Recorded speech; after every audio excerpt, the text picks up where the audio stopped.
तो फाइनली हम ancient history को स्टार्ट करते हैं। ठीक है। तो जैसा कि मैंने पहले भी बताया है काफी बार कि लाइक जो पूरा यूनिवर्स का फॉर्मेशन वो हुआ है वो मतलब 1300 करोड़ साल पहले हुआ है। अर्थ का फॉर्मेशन 400 करोड़ साल पहले हुआ है। आपने बहुत सारे फेज देखे हैं, बहुत सारे फेज और बहुत सारे इवोल्यूशन देखे हैं। आज 400 करोड़ साल बाद आज जो अर्थ हम देख रहे हैं वो एक ऐसी अर्थ है जिसके ऊपर कि ह्यूमंस रह पा रहे हैं काफी अच्छे से। हालांकि हम होमोसिपियंस के जो ट्रेस मतलब उनको यदि ट्रैक करना चाहे तो होमोसिपियंस जो है वो स्टोन के टाइम से ही हैं। ठीक है। और होमोसिपियंस के बाद अभी आज जो हम देख रहे हैं वो मॉडर्न ह्यूमन बींग्स हैं, जो मतलब कि धीरे धीरे ड्रास्टिकली काफी चेंज आया है लोगों के अंदर, है ना।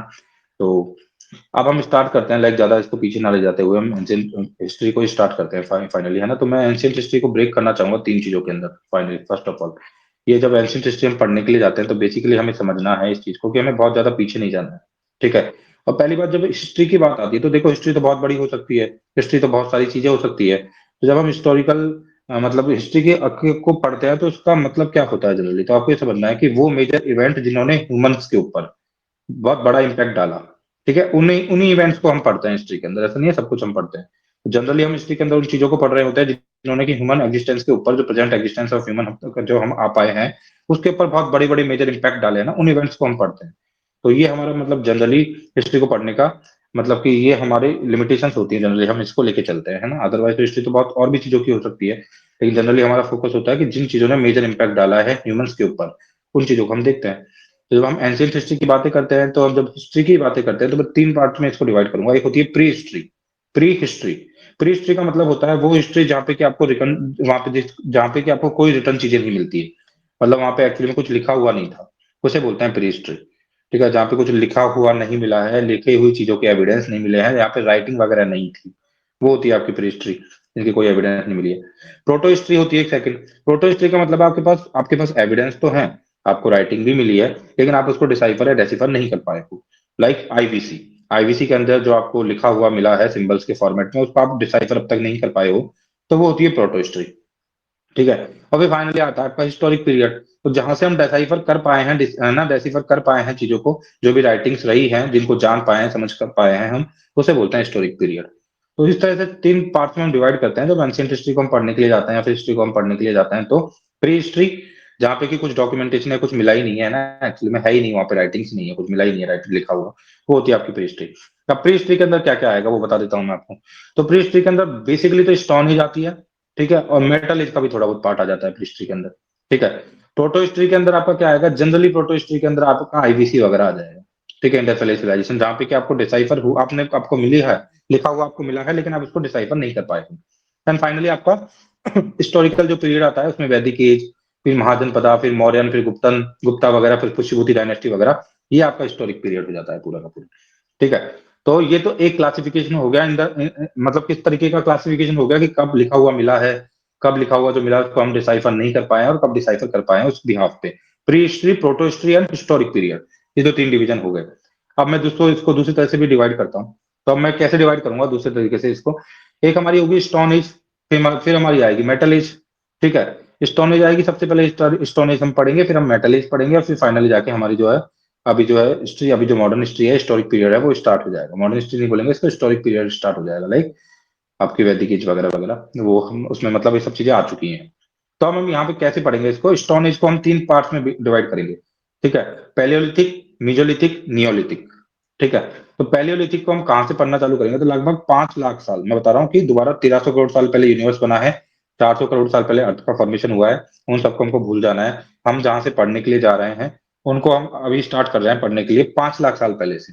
तो 5 लाख साल से 10,000 साल तक, बीसी तक, है ना, 5,000 sorry 5 lakh years BC to 1000 BC, 10,000 BC तक, ये थी पैलियोलिथिक एज। ठीक है। और फिर उसके बाद 10,000 से 6,000 तक आप मीजोलिथिक एज बोल देते हो, और फिर 6,000 से लेके 1,000 तक आप नियोलिथिक एज बोल देते हो। ठीक है। तो इस तरह से हमने स्टोन एज को क्लासिफाइड किया है।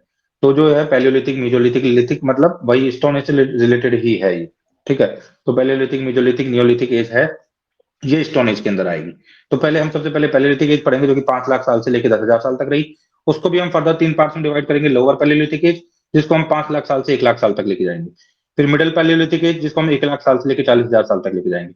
फिर अपर पैलियोलिथिक एज, जिसको हम 40,000 साल से लेकर 10,000 साल तक लेके जाएंगे। ठीक है। तो उसके बाद हम मीजोलिथिक एज पे आ जाएंगे, जिसमें 10,000 साल से लेकर 6,000 साल तक लेके आएंगे। फिर नियोलिथिक में 6,000 से लेके 1,000, फिर हम मेटल एज पे कूद जाएंगे। तो मेटल एज और कहीं ना कहीं पे मतलब कि ओवरलैप करती है आपकी नियोलिथिक एज और मेटल एज भी, है ना। तो ऐसा है ना, बिल्कुल तो बिल्कुल ऐसे तो बोल नहीं सकते कि यहाँ पे तो स्टोन का यूज खत्म हो गया तो बिल्कुल this is the deadline, this the day. एकदम से ऐसा तो कुछ होता नहीं है, तो हमेशा कंटिन्यूस प्रोसेस होता है, तो चीजें ओवरलैप होना तो बिल्कुल फिजिबल, मतलब संभव ही है कि होगा ऐसा। ठीक है, ऐसा तो संभावित ही है ना कि ऐसा तो होगा। तो फिर मेटल एज जब होगी तो इस वजह से ऐसा ओवरलैपिंग भी होती है, तो नियोलिथिक एज बहुत हद तक आपकी मेटल एज से भी ओवरलैप होगी। तो इसमें मेटल एज के अंदर भी एक तो आपकी चाल्कोलिथिक एज होगी, कॉपर एज होगी, जो कि 3,000 से लेकर 500 बीसी तक जाएगी। एक आपकी ब्रॉन्ज एज होगी, देखो आप दोबारा से ये ओवरलैप कर रही है। हालांकि रीजन स्पेसिफिक के बिहाफ पे थोड़ी थोड़ी अलग भी हो जाएंगी, लाइक ब्रॉन्ज एज जो होगी आपका रीजन उसका अलग हो सकता है, चाल्कोलिथिक एज का उसका एरिया थोड़ा अलग हो सकता है, लेकिन हम बिल्कुल क्रिस्टल क्लियर वे में ऐसा नहीं बोल सकते हैं कि भाई इस टाइम तक तो ये था, उस टाइम तक ये था, क्योंकि एवोल्यूशन जो प्रोसेस होता है वो एक स्लो प्रोसेस होता है, और उसमें ओवरलैपिंग होती है। आप नहीं बोल सकते हो कि रातों रात हमने पत्थर को छोड़ के और मेटल को यूज में लेना चालू कर दिया। ओवरलैपिंग तो पॉसिबल है ही ना, वो तो होगी ना ओवरलैपिंग तो। एक मतलब एक रात में एक दिन में ऐसा नहीं होता है कुछ भी कि एकदम से डिस्ट्रप्टिव चेंज आ जाए। तो ब्रॉन्ज एज हम पढ़ेंगे 3300 से लेकर 1300 बीसी तक, और आयरन एज हम पढ़ेंगे 1500 से लेकर 500 बीसी तक। ओके, अब हम स्टार्ट करते हैं फाइनली पैलियोलिथिक एज से, या फिर प्री हिस्ट्री से, या फिर स्टोन एज से। ठीक है, कुछ भी बोल सकते हो आप, इसको प्री हिस्ट्री बोल दो, इसको स्टोन एज बोल दो, इसको पैलियोलिथिक मतलब कि एज बोल दो, या हिस्ट्री बोल दो।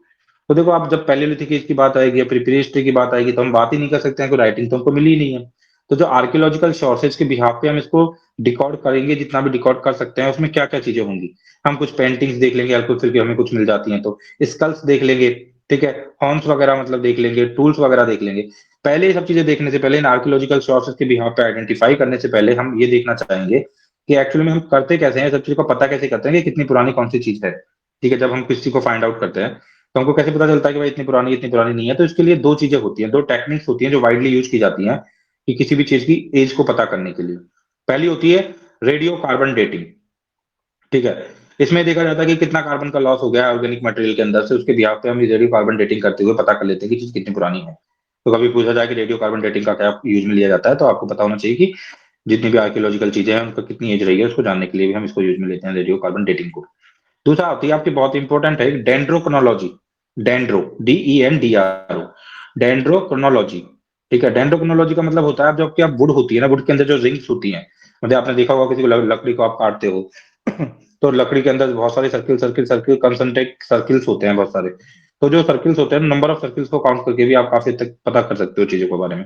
तो कभी ऐसा पूछ लिया जाए कि डेंड्रोक्रोनोलॉजी किस काम आती है, तो इसको भी आपको याद रखना है कि चीजों की एज का पता लगाने के लिए डेंड्रोक्रोनोलॉजी को यूज में लिया जाता है। राइट नाउ अब हम स्टार्ट करेंगे एक्चुअली में हमारी हिस्ट्री। ठीक है, और वो हम स्टार्ट करेंगे, इसे मैं प्री हिस्ट्री बोल दूं, इसको मैं एक्चुअली में चाहते पैलियोलिथिक एज बोल दूं, या फिर इसको मैं ओल्ड स्टोन एज बोल दूं, कुछ भी बोल सकता हूँ। 5 लाख साल से पहले से लेकर 10,000 बीसी तक। ठीक है, 5 लाख साल ईयर्स बिफोर से लेकर 10,000 बीसी तक। देखो एक्चुअली में यदि देखा जाएगा तो बीसी से हम स्टार्ट कर रहे हैं, तो इसमें मुझे 2,000 और जोड़ लेना चाहिए, क्योंकि हम 2000 एडी तक आ चुके हैं ना। लेकिन इतने बड़ा जब स्केल पे हम देखते हैं ना चीजों को, तो इसको हम इतना काउंट नहीं करते हैं। इस वजह से मैं है ना, मतलब कि मैं बोल रहा हूँ इतनी पुरानी, तो मैं 5 लाख साल से लेकर 10,000 बीसी पुरानी बता रहा हूँ। लेकिन प्रेजेंट कंटेक्स्ट में मैं बात करूंगा तो उसमें 2,000 साल आप और ऐड कर लो। लेकिन जब इतनी बड़ी बड़ी स्टडीज हम करने के लिए जाते हैं, तो इन छोटी मोटी चीजों को फिर हम ज्यादा महत्व नहीं देते हैं। ठीक है, तो इस वजह से मैं बोल रहा हूँ जनरली सिंपली 5 लाख या सिर्फ अगो टू 10,000 बीसी, उसमें मैं बोल रहा हूँ कि मैं अपने आप को 1 बीसी में ले जाके बोल रहा हूँ। आप ये मान लो चाहे से कुछ भी मान लो, कोई फर्क नहीं पड़ता उससे, है ना। अब हम देखेंगे हर चीज को काफी ज्यादा अच्छे से देखेंगे। एंशियंट हिस्ट्री में लगभग चार चार के आसपास क्लासेज लगेगी। ठीक है, लेकिन कॉम्प्रिहेंसिव वे में करने की कोशिश करेंगे कि लगभग क्वेश्चन आते हैं, यदि 2 या 3 क्वेश्चन तो वो हो जाए हमसे। ठीक है, आजकल वेटेज बढ़ने लगा है धीरे धीरे मिडाइवल हिस्ट्री और एंशियंट हिस्ट्री का। तो हम देखते हैं, इसको स्टार्ट करते हैं। तो हम सबसे पहले पैलियोलिथिक एज को स्टार्ट करते हैं। फर्दर इसको सब क्लासिफाइड भी करेंगे, लेकिन पहले मोटे मोटे तौर पे देख लेते हैं। फर्दर सब क्लासिफिकेशन जब होगा तो हम वही कि lower palaeolithic age, middle palaeolithic age, upper palaeolithic age, उसको भी देखेंगे। फर्स्ट ऑफ ऑल लेकिन हम पूरा पैलियोलिथिक एज को एज ए एक साथ लेके चल रहे हैं, जो कि 5 लाख साल से लेकर 10,000 बीसी तक रही है। तो इसमें सोशल लाइफ कैसी हुआ करती थी, सबसे पहले तो हम देखेंगे, है ना। तो देखो पैलियोलिथिक एज के अंदर सबसे लॉन्गेस्ट एज अब तक की हिस्ट्री के हम देखते हैं, जो ह्यूमन जब मतलब कि थोड़ा सा भी इनको अंदर जब से मतलब ह्यूमंस आए हैं, होमोसिपियंस आए हैं, तो उस टाइम के अंदर हम देखें तो ये लॉन्गेस्ट एज मानी जाएगी एक तरीके से। क्योंकि पूरा का पूरा आप टाइम देख लो, 10,000 मतलब 4,90,000 साल का टाइम काफी बड़ा टाइम हो गया ना। तो लाइफ काफी ज्यादा प्रिमिटिव थी। प्रिमिटिव का मतलब भी आप जानते हो बिल्कुल, जब लाइफ क्या होती है इनिशियल स्टेज पे होती है। थोड़ा मतलब कि प्रिमिटिव होना मतलब आप बहुत ज्यादा सेकेंडरी एक्टिविटीज नहीं करते हो, आप सीडेंटरी लाइफ स्टाइल नहीं अपनाते हो, आप केवल सस्टेनेंस वाली लाइफ जीते हो, मतलब आप केवल सर्वाइवल कर रहे हो। तो प्रिमिटिव स्टेज होती है वो। तो एक्चुअली में इस टाइम पे जो स्टेज थी वो प्रिमिटिव स्टेज थी लाइफ की। इस टाइम पे नॉमैड्स हुआ करते थे और वांडरर हुआ करते थे, मतलब घूमा करते थे लोग इधर से उधर खाने की तलाश में, फूड की तलाश में, सर्च में। ठीक है। और खाने को प्रोड्यूस करना लोग नहीं जानते थे एक्चुअली में, पैलियोलिथिक एज की बात कर रहा हूँ मैं, लोगों को उस टाइम पे खाने को प्रोड्यूस करना नहीं जानते थे, वो केवल घुमा करते थे सर्च में खाने की इधर से उधर। वो लोग क्या करते थे लेकिन सर्वाइवल के लिए वो हंटिंग करते थे, फिशिंग करते थे, फूड फूड गैदरिंग करते थे। ठीक है। लाइक फूड गैदरिंग में क्या करते थे, वो फ्रूट्स हो गए, नट्स हो गए, रूट्स हो गए, इनको गैदर कर लेते थे, फिशिंग कर लेते थे। हंटिंग के अंदर बर्ड्स की हंटिंग कर दी, एनिमल्स की हंटिंग कर ली, तो इसलिए उनको हंटर गैदरर भी बोला जाता है। तो हम बोल सकते हैं कि पैलियोलिथिक एज के लोगों को, जब हम सोशल लाइफ को जब उसमें पढ़ रहे हैं, तो हम बोल सकते हैं कि वो हंटर और गैदरर थे। वो हंटिंग करते थे, वो फिशिंग करते थे, वो फूड फूड की गैदरिंग किया करते थे। और फूड की गैदरिंग में आप फ्रूट्स, नट्स, रूट्स वगैरह इन सबको गैदर वो कर लिया करते थे। यहाँ पे डिवीजन ऑफ लेबर था। डिवीजन ऑफ लेबर कैसे था कि मैन का जो होता था पर्पज, वो क्या होता था, वो हंटिंग करते थे एनिमल्स की, मैन जो हुआ करते थे। और वुमेन और चिल्ड्रन क्या किया करते थे, वो लेस इसकी काम किया करते थे, वो क्या करते थे, फूड को गैदर करते थे। ठीक है। और उसकी केयर गिविंग करते थे एक्चुअली, मतलब उसको प्रिजर्विंग करते थे, उसको प्रिजर्व करते थे कि भाई कोई और आके ना खा जाए। तो बच्चों और महिलाओं का काम था फूड को गैदर करना और प्रिजर्व करना, और एनिमल की हंटिंग जो करना ही है वो मैन किया करता था। ठीक है। तो ये इस तरह से डिवीजन ऑफ लेबर था उस टाइम पे। ठीक है। और ये लोग लिविंग रहते थे, ग्रुप्स में रहते थे ये लोग। कोई ग्रुप में रहते थे तो लार्ज एनिमल का हंटिंग करना आसान हो जाता था। फिर फूड को ये शेयर करके खाते थे। अब क्योंकि देखो ग्रुप्स में इसलिए भी रहा करते थे क्योंकि इन्हें बड़ा एनिमल एक मार लिया, अब देखो उनके पास कोई रेफ्रिजरेटर वगैरह तो था नहीं, प्रिजर्वेटर वगैरह तो थे नहीं, तो खराब हो जाएगा। तो ग्रुप में रहोगे तो उसको आप सारा बड़ा बड़ा ग्रुप होगा तो खा भी लोगे आप उसको। तो इसकी वजह से क्या होता था कि डिके होता, फूड का डिके विके होके फूड खराब ना हो, इस वजह से भी ग्रुप अपने आप में रहा करता था। और सिक्योरिटी तो उनको रहती थी क्योंकि नेचुरल थ्रेट्स हुआ करती थी, जानवर और भी हुआ करते थे। तो सोसाइटी एक तरीके से इगेलिटेरियन थी, मतलब लोग साइलोस में अकेले वगैरह नहीं रहा करते थे, इगेलिटेरियन सोसाइटी होती थी। और कोई फैमिली सिस्टम नहीं हुआ करता था, है ना। ठीक है। तो ये क्वेश्चन आ सकता है, विदाउट एनी फैमिली टाइज लोग ग्रुप्स के अंदर रहा करते थे। इस चीज को आपको देखना है अच्छे से।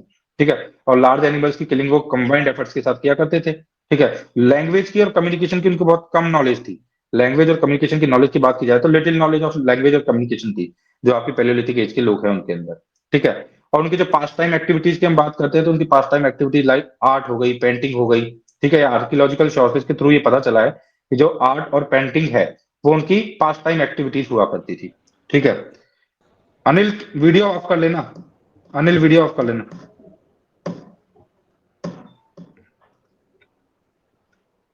तो पास टाइम एक्टिविटीज हुआ करती थी ये सारी की सारी। अनिल, वीडियो चालू है तुम्हारा, वीडियो ऑफ कर लो।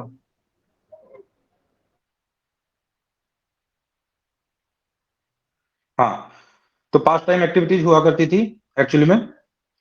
क्या हुआ करती थी पास टाइम एक्टिविटीज इन लोगों की, ये होती थी इनकी लाइक पास टाइम एक्टिविटीज, आर्ट हो गई, पेंटिंग हो गई, आर्कियोलॉजिकल शॉर्ट्स हो गए, लाइक ऑल दैट, है ना। उसके बाद मतलब आपको एक बहुत कॉमन चीज को लेकर चलना है, भीमबेटका जो आपका मध्य प्रदेश के अंदर है। ठीक है। उसके बाद आपको लगभग हर एज की पेंटिंग्स वगैरह मिल जाएंगी। तो कभी भीमबेटका कहीं पे मेंशन आता है तो आपको इसको हर एज के साथ लगा मतलब कंबाइन करके चलना है। ठीक है। जो इनकी पेंटिंग्स हुआ करती थी वो किस चीज को यूज में लेते थे, मैं बोल रहा हूँ पैलेयोलिथिक एज के लोग, जो 5 लाख साल से लेकर 10,000 साल तक हम एनालिसिस कर रहे हैं, पढ़ रहे हैं इनके बारे में। उनकी जो प्रिमिटिव सोसाइटी है उसमें जब वो पेंटिंग वगैरह किया करते थे, तो किन चीजों को यूज में लेते थे वो पेंटिंग के अंदर। तो वो चारकोल को, अर्थ को, एनिमल फैट को और वाटर को मिक्स करके चीजों को यूज में लेते थे पेंटिंग के लिए। तो कभी क्वेश्चन आ जाता है कि जो पैलियोलिथिक एज के लोग पेंटिंग किया करते थे उसके अंदर जिस मटेरियल को यूज में लेते थे वो मटेरियल क्या था, चारकोल, अर्थ, एनिमल फैट और वाटर, इसको कंबाइंड करके और फिर वो पहले मतलब पेंटिंग्स वगैरह किया करते थे। ठीक है। और स्टार्टिंग में तो फाइनली मतलब उनको इतनी ज्यादा फायर की नॉलेज नहीं थी, लेकिन धीरे धीरे फिर इनको फायर की नॉलेज बाद में आ जाती है। ठीक है। इसके थोड़े बहुत एविडेंस पैलियोलिथिक साइट से मिलते भी हैं। ठीक है। और उनका जो एवरेज लाइफ स्पैन था, इस चीज को आपको याद रखना है अच्छे से, स्पेसिफिकली जो पैलियोलिथिक एज के लोग थे उनका एवरेज लाइफ स्पैन 20 से 25 साल का हुआ करता था। बहुत ज्यादा लाइफ उनकी एज नहीं थी, है ना। तो 20 से 25 साल का एवरेज लाइफ स्पैन हुआ करता था पैलियोलिथिक एज के अंदर लोगों का। ठीक है। तो और काफी ज्यादा वो क्या थे, वल्नरेबल थे, जो नेचुरल बीमारियां होती थी उनके खिलाफ। ठीक है। तो काफी वल्नरेबल वो हुआ करते थे। और ये भी ध्यान रखना है आपको, है ना, ये चीज की इनकी जो हाइट होती थी वो शॉर्टर होती थी। ठीक है। और हेड जो होता था, ब्रेन होता था, वो स्मॉल होता था।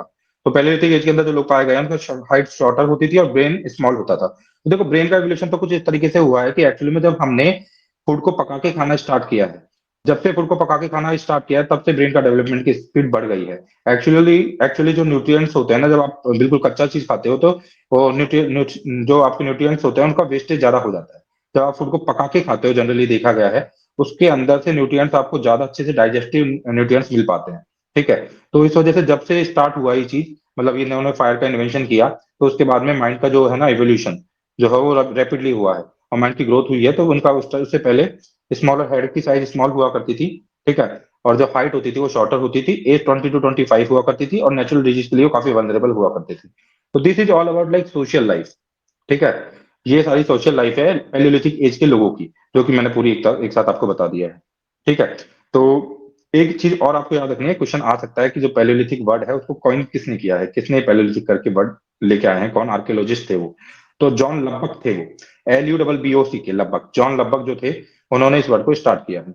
अब हम शॉर्ट में देख लेते हैं, थोड़ा सा मैं दोबारा इसको शॉर्ट में बता देता हूँ कि कैसी थी फाइनली जो आपकी लाइफ थी ना पैलियोलिथिक एज के अंदर, ओल्ड स्टोन एज के अंदर, 5 लाख साल से लेकर 10,000 BC तक के जो टाइम पीरियड रहा, उसके अंदर जो आपकी लोगों की लाइफ थी, जो सोशल लाइफ थी, वो कैसी थी, है ना, उसको मैं दोबारा से एक बार बता देता हूँ। तो वैसे बहुत ही प्रिमिटिव स्टेज की लाइफ थी, नॉमेडिक लाइफ स्टाइल हुआ करती थी, सर्वाइवल था, हंटिंग गैदरिंग की प्रैक्टिस किया करते थे, सोसाइटी इगेलिटेरियन थी, लेकिन फैमिली सिस्टम नहीं हुआ करता था, बहुत ही लिटिल नॉलेज थी उनको लैंग्वेज के बारे में और कम्युनिकेशन के बारे में। एज का जो टाइम था वो 20 से 25 साल का हुआ करता था, और नेचुरल ट्रेड्स उनको, मतलब नेचुरल डिजीज वगैरह होने की संभावना बहुत ज्यादा रहा करती थी। तो this is all about like social life. तो ये सब कुछ हो गया आपका सोशल लाइफ के बारे में पैलियोलिथिक एज के अंदर। मैं दोबारा फिर बता दूं कि हम एंशिएंट हिस्ट्री पढ़ रहे हैं, और हमने स्टार्ट किया है हिस्ट्री को, हमने 3 पार्ट्स में डिवाइड किया है। सबसे पहले कि pre history, proto history and finally historic period. तो प्री हिस्ट्री जो है वो क्या है, जिसके अंदर कुछ एविडेंस ही नहीं मिलते हैं रिटर्न वाले, उसे प्री हिस्ट्री बोला जाता है। Proto history, the pre history में आपकी स्टोन एज मोस्टली आ जाएगी। प्रोटो हिस्ट्री मतलब वो हिस्ट्री जिसमें एविडेंस तो मिले हैं राइटिंग वाले, लेकिन एक्चुअली में उसको हम डिसाइफर नहीं कर पाए, तो आईवीसी मोस्टली इसके अंदर आ जाएगी, प्रोटो हिस्ट्री के अंदर। एंड फाइनली हमने हिस्टोरिक पीरियड देखा है, उसके अंदर हम फिर बाद में वैदिक एज वगैरह सब चीजों को देखेंगे फाइनली। और वैदिक एज वगैरह, फिर गुप्ता पीरियड वगैरह और महाजनपद वगैरह सब चीजें आ जाएंगी उसमें ना, जो हिस्टोरिकल पीरियड है उसके अंदर। तो उसमें जो सबसे स्टार्टिंग वाला जो पैलियोलिथिक एज है उसके बारे में मैं आपको बता रहा हूँ। पैलियोलिथिक एज के अंदर भी मैं अभी इसको सब क्लासिफाइड करूंगा, like upper palaeolithic age, lower lower palaeolithic age, middle palaeolithic age, upper palaeolithic age. लेकिन उससे पहले मैं एक्चुअली में क्या कर रहा हूँ कि पूरा जो पैलियोलिथिक एज का जो एसेंस है, उस टाइम पे कैसी सोशल लाइफ थी, फिर फर्दर हम उसको सब क्लासिफाइड भी करेंगे और साइट्स को भी देखेंगे कि कौन सी साइट्स कहाँ पे पाई गई है, ठीक है। तो हम आगे चलते हैं, अब इकोनॉमिक लाइफ देख लेते हैं थोड़ी सी। इस टाइम के जो लोग थे उसकी 4-5 लाख साल से लेकर 10,000 साल BC तक के जो लोग थे उनकी इकोनॉमिक लाइफ अब हम देख लेते हैं। तो आपको पता ही है कि पैस्टोरलिस्ट हुआ करते थे ये लोग, हंटर गैदरर थे, ठीक है। तो इकोनॉमिक लाइफ तो क्या ही होगी, ठीक है। हंटिंग एंड फिशिंग करते थे, नॉमैडिक हर्डर्स हुआ करते थे, तो सर्वाइवल वाला सिस्टम था पूरा का पूरा। ऐसा कुछ नहीं था कि भाई ये है ना मतलब सेडेंटरी लाइफ स्टाइल अपना रहे हैं या फिर ये गैदर कर रहे हैं उसको सेल कर रहे हैं, like that, nothing like that. तो स्टार्टिंग में कुछ था बिल्कुल, इनका हंटर और गैदरिंग वाला सिस्टम था। तो प्राइमरी इकोनॉमी थी बिल्कुल, है ना। और इनको है ना मतलब कि कल्टीवेशन वगैरह की नॉलेज तो थी नहीं, है ना। तो हम बोल सकते हैं कि प्रोडक्शन की नॉलेज इनको कुछ नहीं थी, है ना। और मतलब कि इन्होंने थोड़ा बहुत कोशिश की है डोमेस्टिकेट करने की एनिमल्स को, लेकिन मतलब डोमेस्टिकेशन में डॉग्स वगैरह का डोमेस्टिकेशन थोड़ा बहुत पाया जाता है, लेकिन बहुत ज्यादा अमाउंट में, ठीक है, डोमेस्टिकेशन नहीं था। और जनरली एक्चुअली में जो डोमेस्टिकेशन किया गया था ना डॉग्स वगैरह का भी, ठीक है, वो भी मीट के पर्पज से नहीं किया गया था। कभी क्वेश्चन आ जाता है कि मीट के पर्पज से पैलियोलिथिक एज के लोगों ने डॉग को डोमेस्टिकेट किया, तो दैट इज नॉट ट्रू। वो डोमेस्टिकेशन होता था, वो डॉग्स हेल्प करते थे इनकी हंटिंग करने के अंदर, ठीक है, तो हंटिंग में मदद करने के लिए होती थी। तो प्राइमरी इनकी जो इकोनॉमी होती थी बिल्कुल सिंपल सी, कि भाई कल्टीवेशन आता नहीं था, और उसके बाद डोमेस्टिकेटेड किया था एनिमल्स को, ज्यादा नहीं किया था। जो थोड़ा बहुत किया था उसमें डॉग्स के डोमेस्टिकेशन के एविडेंस मिलते हैं, और उसको किया था हेल्प के लिए, ठीक है। और सेकेंडरी इकोनॉमी की बात करते हैं, तो हमको पता ही है इनको बिल्डिंग वगैरह का, पोर्ट्री वगैरह का, कास्टिंग वगैरह का, है ना। इन सब चीज की कोई ज्यादा नॉलेज तो थी नहीं, ये तो बाद में होंगी चीजें स्टार्ट, पैलियोलिथिक एज के अंदर ये सब चीजें नहीं चलेंगी, काफी हद तक ये देखने को मिलेगा, ठीक है। तो उसके अलावा फिर भी इन्होंने थोड़ी बहुत कोशिश की थी पॉटरी बनाने की, इसमें क्रूड पॉट्स बनाए थे इन्होंने, प्रिमिटिव आर्टिफैक्ट्स बनाए थे इन्होंने, ठीक है। तो इस तरीके से हम बोल सकते हैं कि बनाने की थोड़ी बहुत कोशिश की थी, क्रूड पॉट्स बनाए थे, लेकिन बहुत रिफाइंड नहीं पाई थी चीजें। और सेकेंडरी इकोनॉमी की बहुत ज्यादा नहीं थी, बिल्कुल बहुत ही खत्म सी थी, नहीं थी, मतलब यही मान लो। अब थोड़ा टूल्स देख लेते हैं, पैलियोलिथिक एज के लोगों के टूल्स देख लेते हैं हम, है ना। तो देखो पहले पता ही चल रहा है साफ साफ कि पैलियोलिथिक एज है, तो फिर शार्पर माइक्रोलिथ्स वगैरह की तो हम बात ही नहीं कर सकते हैं, अभी तो बहुत प्रिमिटिव स्टेज के अंदर हैं ये लोग, ठीक है। तो इनके जो टूल्स होंगे वो भी क्रूड होंगे बिल्कुल। तो क्रूड स्टोन टूल्स होंगे, इनको हैंड साइज के टूल्स होंगे, लार्ज पिबल्स जो होते हैं बड़े बड़े पत्थरों को यूज में लेंगे, है ना। तो इस तरह से। और टूल्स जो होंगे बहुत अच्छे फाइन शेप टूल्स नहीं होंगे, वेरी शार्प फाइन शेप नहीं होगी टूल्स की, है ना। इस चीज को ध्यान रखना है। उसके अलावा जनरली वो अनपॉलिश होंगे, है ना, जनरली जो आपके टूल्स होंगे वो अनपॉलिश होंगे, है ना, रफ स्टोन्स होंगे पूरे, ठीक है। और इस तरीके के मतलब कि टूल्स जनरली थे। फिर थोड़ा बहुत इन्होंने हल्का फुल्का चिप करने की कोशिश की स्टोन्स को, चिप्ड स्टोन्स टूल्स को, चॉप्ड पेबल्स वगैरह भी थोड़े बहुत इन्होंने यूज में लिया है। वही इनका पर्पज क्या होता था चिप्ड स्टोन टूल्स को यूज में लेने का, हंटिंग हंटिंग के बाद कटिंग करनी है, स्किन को हटाना है डेड एनिमल्स की, ठीक है, बॉन्स को स्प्लिट करना है, तोड़ना है, ठीक है। तो सब के लिए यूज में लेंगे। तो इसके अंदर इन्होंने जिस रॉक को यूज में लिया ना, जिस पत्थर को यूज में लिया है, वो है क्वार्जाइट, ठीक है। जो क्वार्जाइट को काफी इन्होंने यूज में लिया है, क्योंकि हार्ड रॉक होती है क्वार्जाइट। इसी वजह से पैलियोलिथिक एज के अंदर जो लोग हैं उनके मैन को क्वार्जाइट मैन भी बोला जाता है, ठीक है, इन्हें क्वार्जाइट मैन भी बोलते हैं, दैट्स व्हाई। तो कभी बोला जाता है कि क्वार्जाइट मैन किसके अंदर बोलते हैं, कौन सी, तो पैलियोलिथिक एज वाले लोगों को क्वार्जाइट मैन बोलते हैं। ठीक है, अब इसके साइट्स देख लेते हैं। हम देख रहे हैं, मतलब एक्चुअली मैं अभी तुम्हें पैलियोलिथिक साइट बता रहा हूँ, फिर आपको सब क्लासिफाइड करते हुए पूरा भी बताऊंगा कि लोअर पैलियोलिथिक, अपर पैलियोलिथिक और मिडिल पैलियोलिथिक साइट्स कौन सी थी स्पेसिफिकली, है ना। हालांकि काफी ओवरलैपिंग देखने को मिलेगी, फिर क्योंकि मैं दोबारा बता रहा हूँ कि कोई भी चीज आप फाइन डोमेन में नहीं रख सकते हो कि भाई ये चीज यहाँ पे खत्म हो गई और यहाँ पे स्टार्ट हो गई, क्योंकि काफी चीजें इस तरीके की चीजें नहीं है जो डिस्ट्रप्टिवली होती हो, है ना, ये कंटिन्यूस चीजें होती हैं। तो पल्लवारम, है ना, एक तो पल्लवारम जो है आपका, और एक अतिरपक्कम, है ना। अतिरपक्कम और पल्लवारम जो है तमिलनाडु के अंदर, ये आपकी साइट्स हैं। ठीक है, ये साइट्स कौन सी हो जाएंगी आपकी, ये आपकी हो जाएंगी पैलियोलिथिक साइट्स। इस चीज को आपको ध्यान रखना है। ठीक है, ओके। तो हम यहाँ पे पैलियोलिथिक एज को अब चलेंगे हम, मैंने पैलियोलिथिक एज का मेजर जो डोमेन है आपको बता दिया है। हम पैलियोलिथिक एज को सब क्लासिफाइड करेंगे। ठीक है, अब इसमें पैलियोलिथिक एज को हम जब सब क्लासिफाइड करेंगे, तो उसमें हम इसको डिवाइड करेंगे lower palaeolithic age, upper palaeolithic age वगैरह वगैरह सबके अंदर, है ना। उससे पहले थोड़ा बहुत और देख लो, एक दो चीजें और बता देता हूँ मैं इसके अंदर, है ना। तो जनरली देखो, जितने भी सिविलाइजेशन का इवोल्यूशन हुआ है, आपको पता है हिस्ट्री के अंदर, वो हमेशा नदियों के किनारे होता है, क्योंकि नदियों के किनारे वो रिसोर्सेज उनको अवेलेबल हो जाते हैं जनरली, है ना। तो जनरली यहाँ पे भी यही पाया जाएगा कि ज्यादातर जो सिविलाइजेशन इवॉल्व होंगी, वो नदियों के किनारे ही होंगी, है ना। तो वाटर रिसोर्सेज के आसपास होंगी। ठीक है, और फिर मतलब काफी बारी शेल्टर वेल्टर, केव्स के पास में शेल्टर भी ले लेंगे थोड़ी बहुत, है ना। ये सब चलता रहेगा। तो दो तीन टाइप की साइट्स होती हैं, जब जहाँ पे भी ये लोग रहते हैं, वो दो तीन टाइप की साइट्स होती है। लाइक एक तो होती है हैबिटेशन साइट्स। हैबिटेशन साइट का मतलब है जहाँ पे लोग रहते हैं, जहाँ पे वो ग्रुप में रह रहे हैं। ठीक है, तो वो हैबिटेशन साइट्स हो जाएंगे। कुछ होती है फैक्ट्री साइट्स, तो ये काफी लोग थोड़ा बहुत जो हल्का फुल्का काम किया करते थे ना, तो कोई आर्टिफैक्ट्स वगैरह ये यदि क्रिएट कर रहे हैं, तो उस जगह को बोलते थे इनको फैक्ट्री साइट्स। तो काफी जगह हैबिटेशन कम फैक्ट्री साइट्स मिली है, मतलब वहीं पे लोग रहते थे, और वहीं पे लोग थोड़ा बहुत काम वाम कर लेते थे, आर्टिफैक्ट्स वगैरह बना लेते हैं हल्के फुल्के से, है ना। तो हैबिटेशन कम फैक्ट्री साइट्स काफी जगह मिली है। ठीक है, और जो पैलियोलिथिक साइट्स है, उनकी लार्जेस्ट कंसंट्रेशन यदि कहीं पे पाई गई है ना, भाई पूरी तरह से तो पूरी इंडिया सब जगह तो पाए नहीं जाते थे, पैचेज में रहते थे। और पैचेज में क्यों रहते थे, क्योंकि बहुत ज्यादा हार्श लाइफ स्टाइल थी उस टाइम पे, और जो कंडीशंस थी ना वो भी हार्श थी। ऐसा नहीं था, क्योंकि मैं बताया था आपको पहले भी कि उस टाइम तक होलोसीन पीरियड नहीं आया था, प्लीस्टोसीन पीरियड ही चल रहा था काफी हद तक। क्योंकि होलोसीन पीरियड था आपका लगभग लगभग बताया जाता है कि 10,000 बीसी के आसपास आया है, और प्लीस्टोसीन जो पीरियड था वो पूरा पूरा बर्फ एज माना जाता है। और जब बर्फ एज पूरी की पूरी चल रही थी, तो उस टाइम पे एक्चुअली में हार्श लाइफ तो थी, क्योंकि वाटर अवेलेबिलिटी वगैरह सब बहुत कम था, मानसून वगैरह नहीं था। ठीक है, लाइफ स्टाइल काफी हार्श थी। तो ये पैचेज में रहते थे जहाँ इनको थोड़ी बायोडाइवर्सिटी वगैरह मिल जाया करती थी, खाने पीने को मिल जाता था, लाइक दैट। तो वो कौन कौन सी फेमस जगह है जहाँ पे largest concentration of the palaeolithic sites पाई जाती है। एक तो आपकी है Soan valley, SOAN, Soan valley, जो अभी पाकिस्तान के अंदर है, SOAN।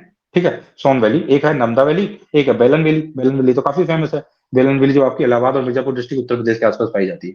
ठीक है, तो ये कुछ पैचेज थे, ये कुछ कंसंट्रेशन थी जहाँ पे कि वो काफी ज्यादा अमाउंट के अंदर पाए जाते हैं।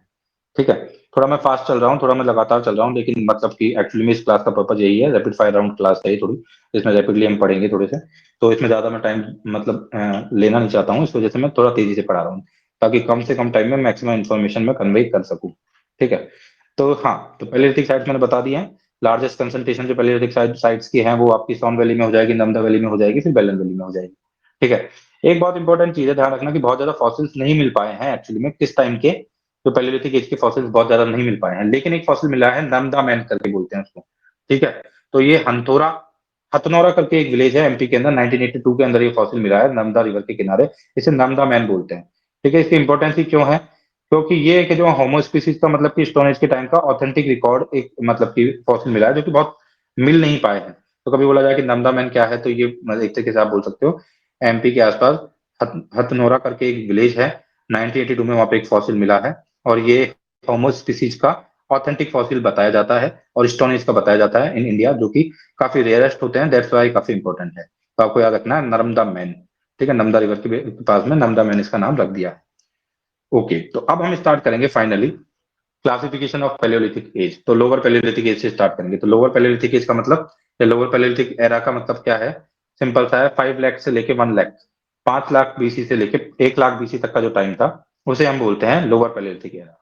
ठीक है, अब इसके अंदर भी आप क्या करोगे, इसके अंदर अब क्या है इसको देखते हैं। अब इसके अंदर हम दोबारा फर्दर क्लासिफाई करेंगे सोशल लाइफ, इकोनॉमिक लाइफ। ठीक है, और ये सब चीजों को हम थोड़ा सा देखेंगे, टूल्स वगैरह ये कैसे यूज में लेते थे, इन सब चीजों को देखेंगे। तो जो आपकी लोअर पैलियोलिथिक एरा है, ठीक है, उसमें देखो पहली बात तो मैक्सिमम पार्ट जो है इसका आइस एज था पूरा का पूरा।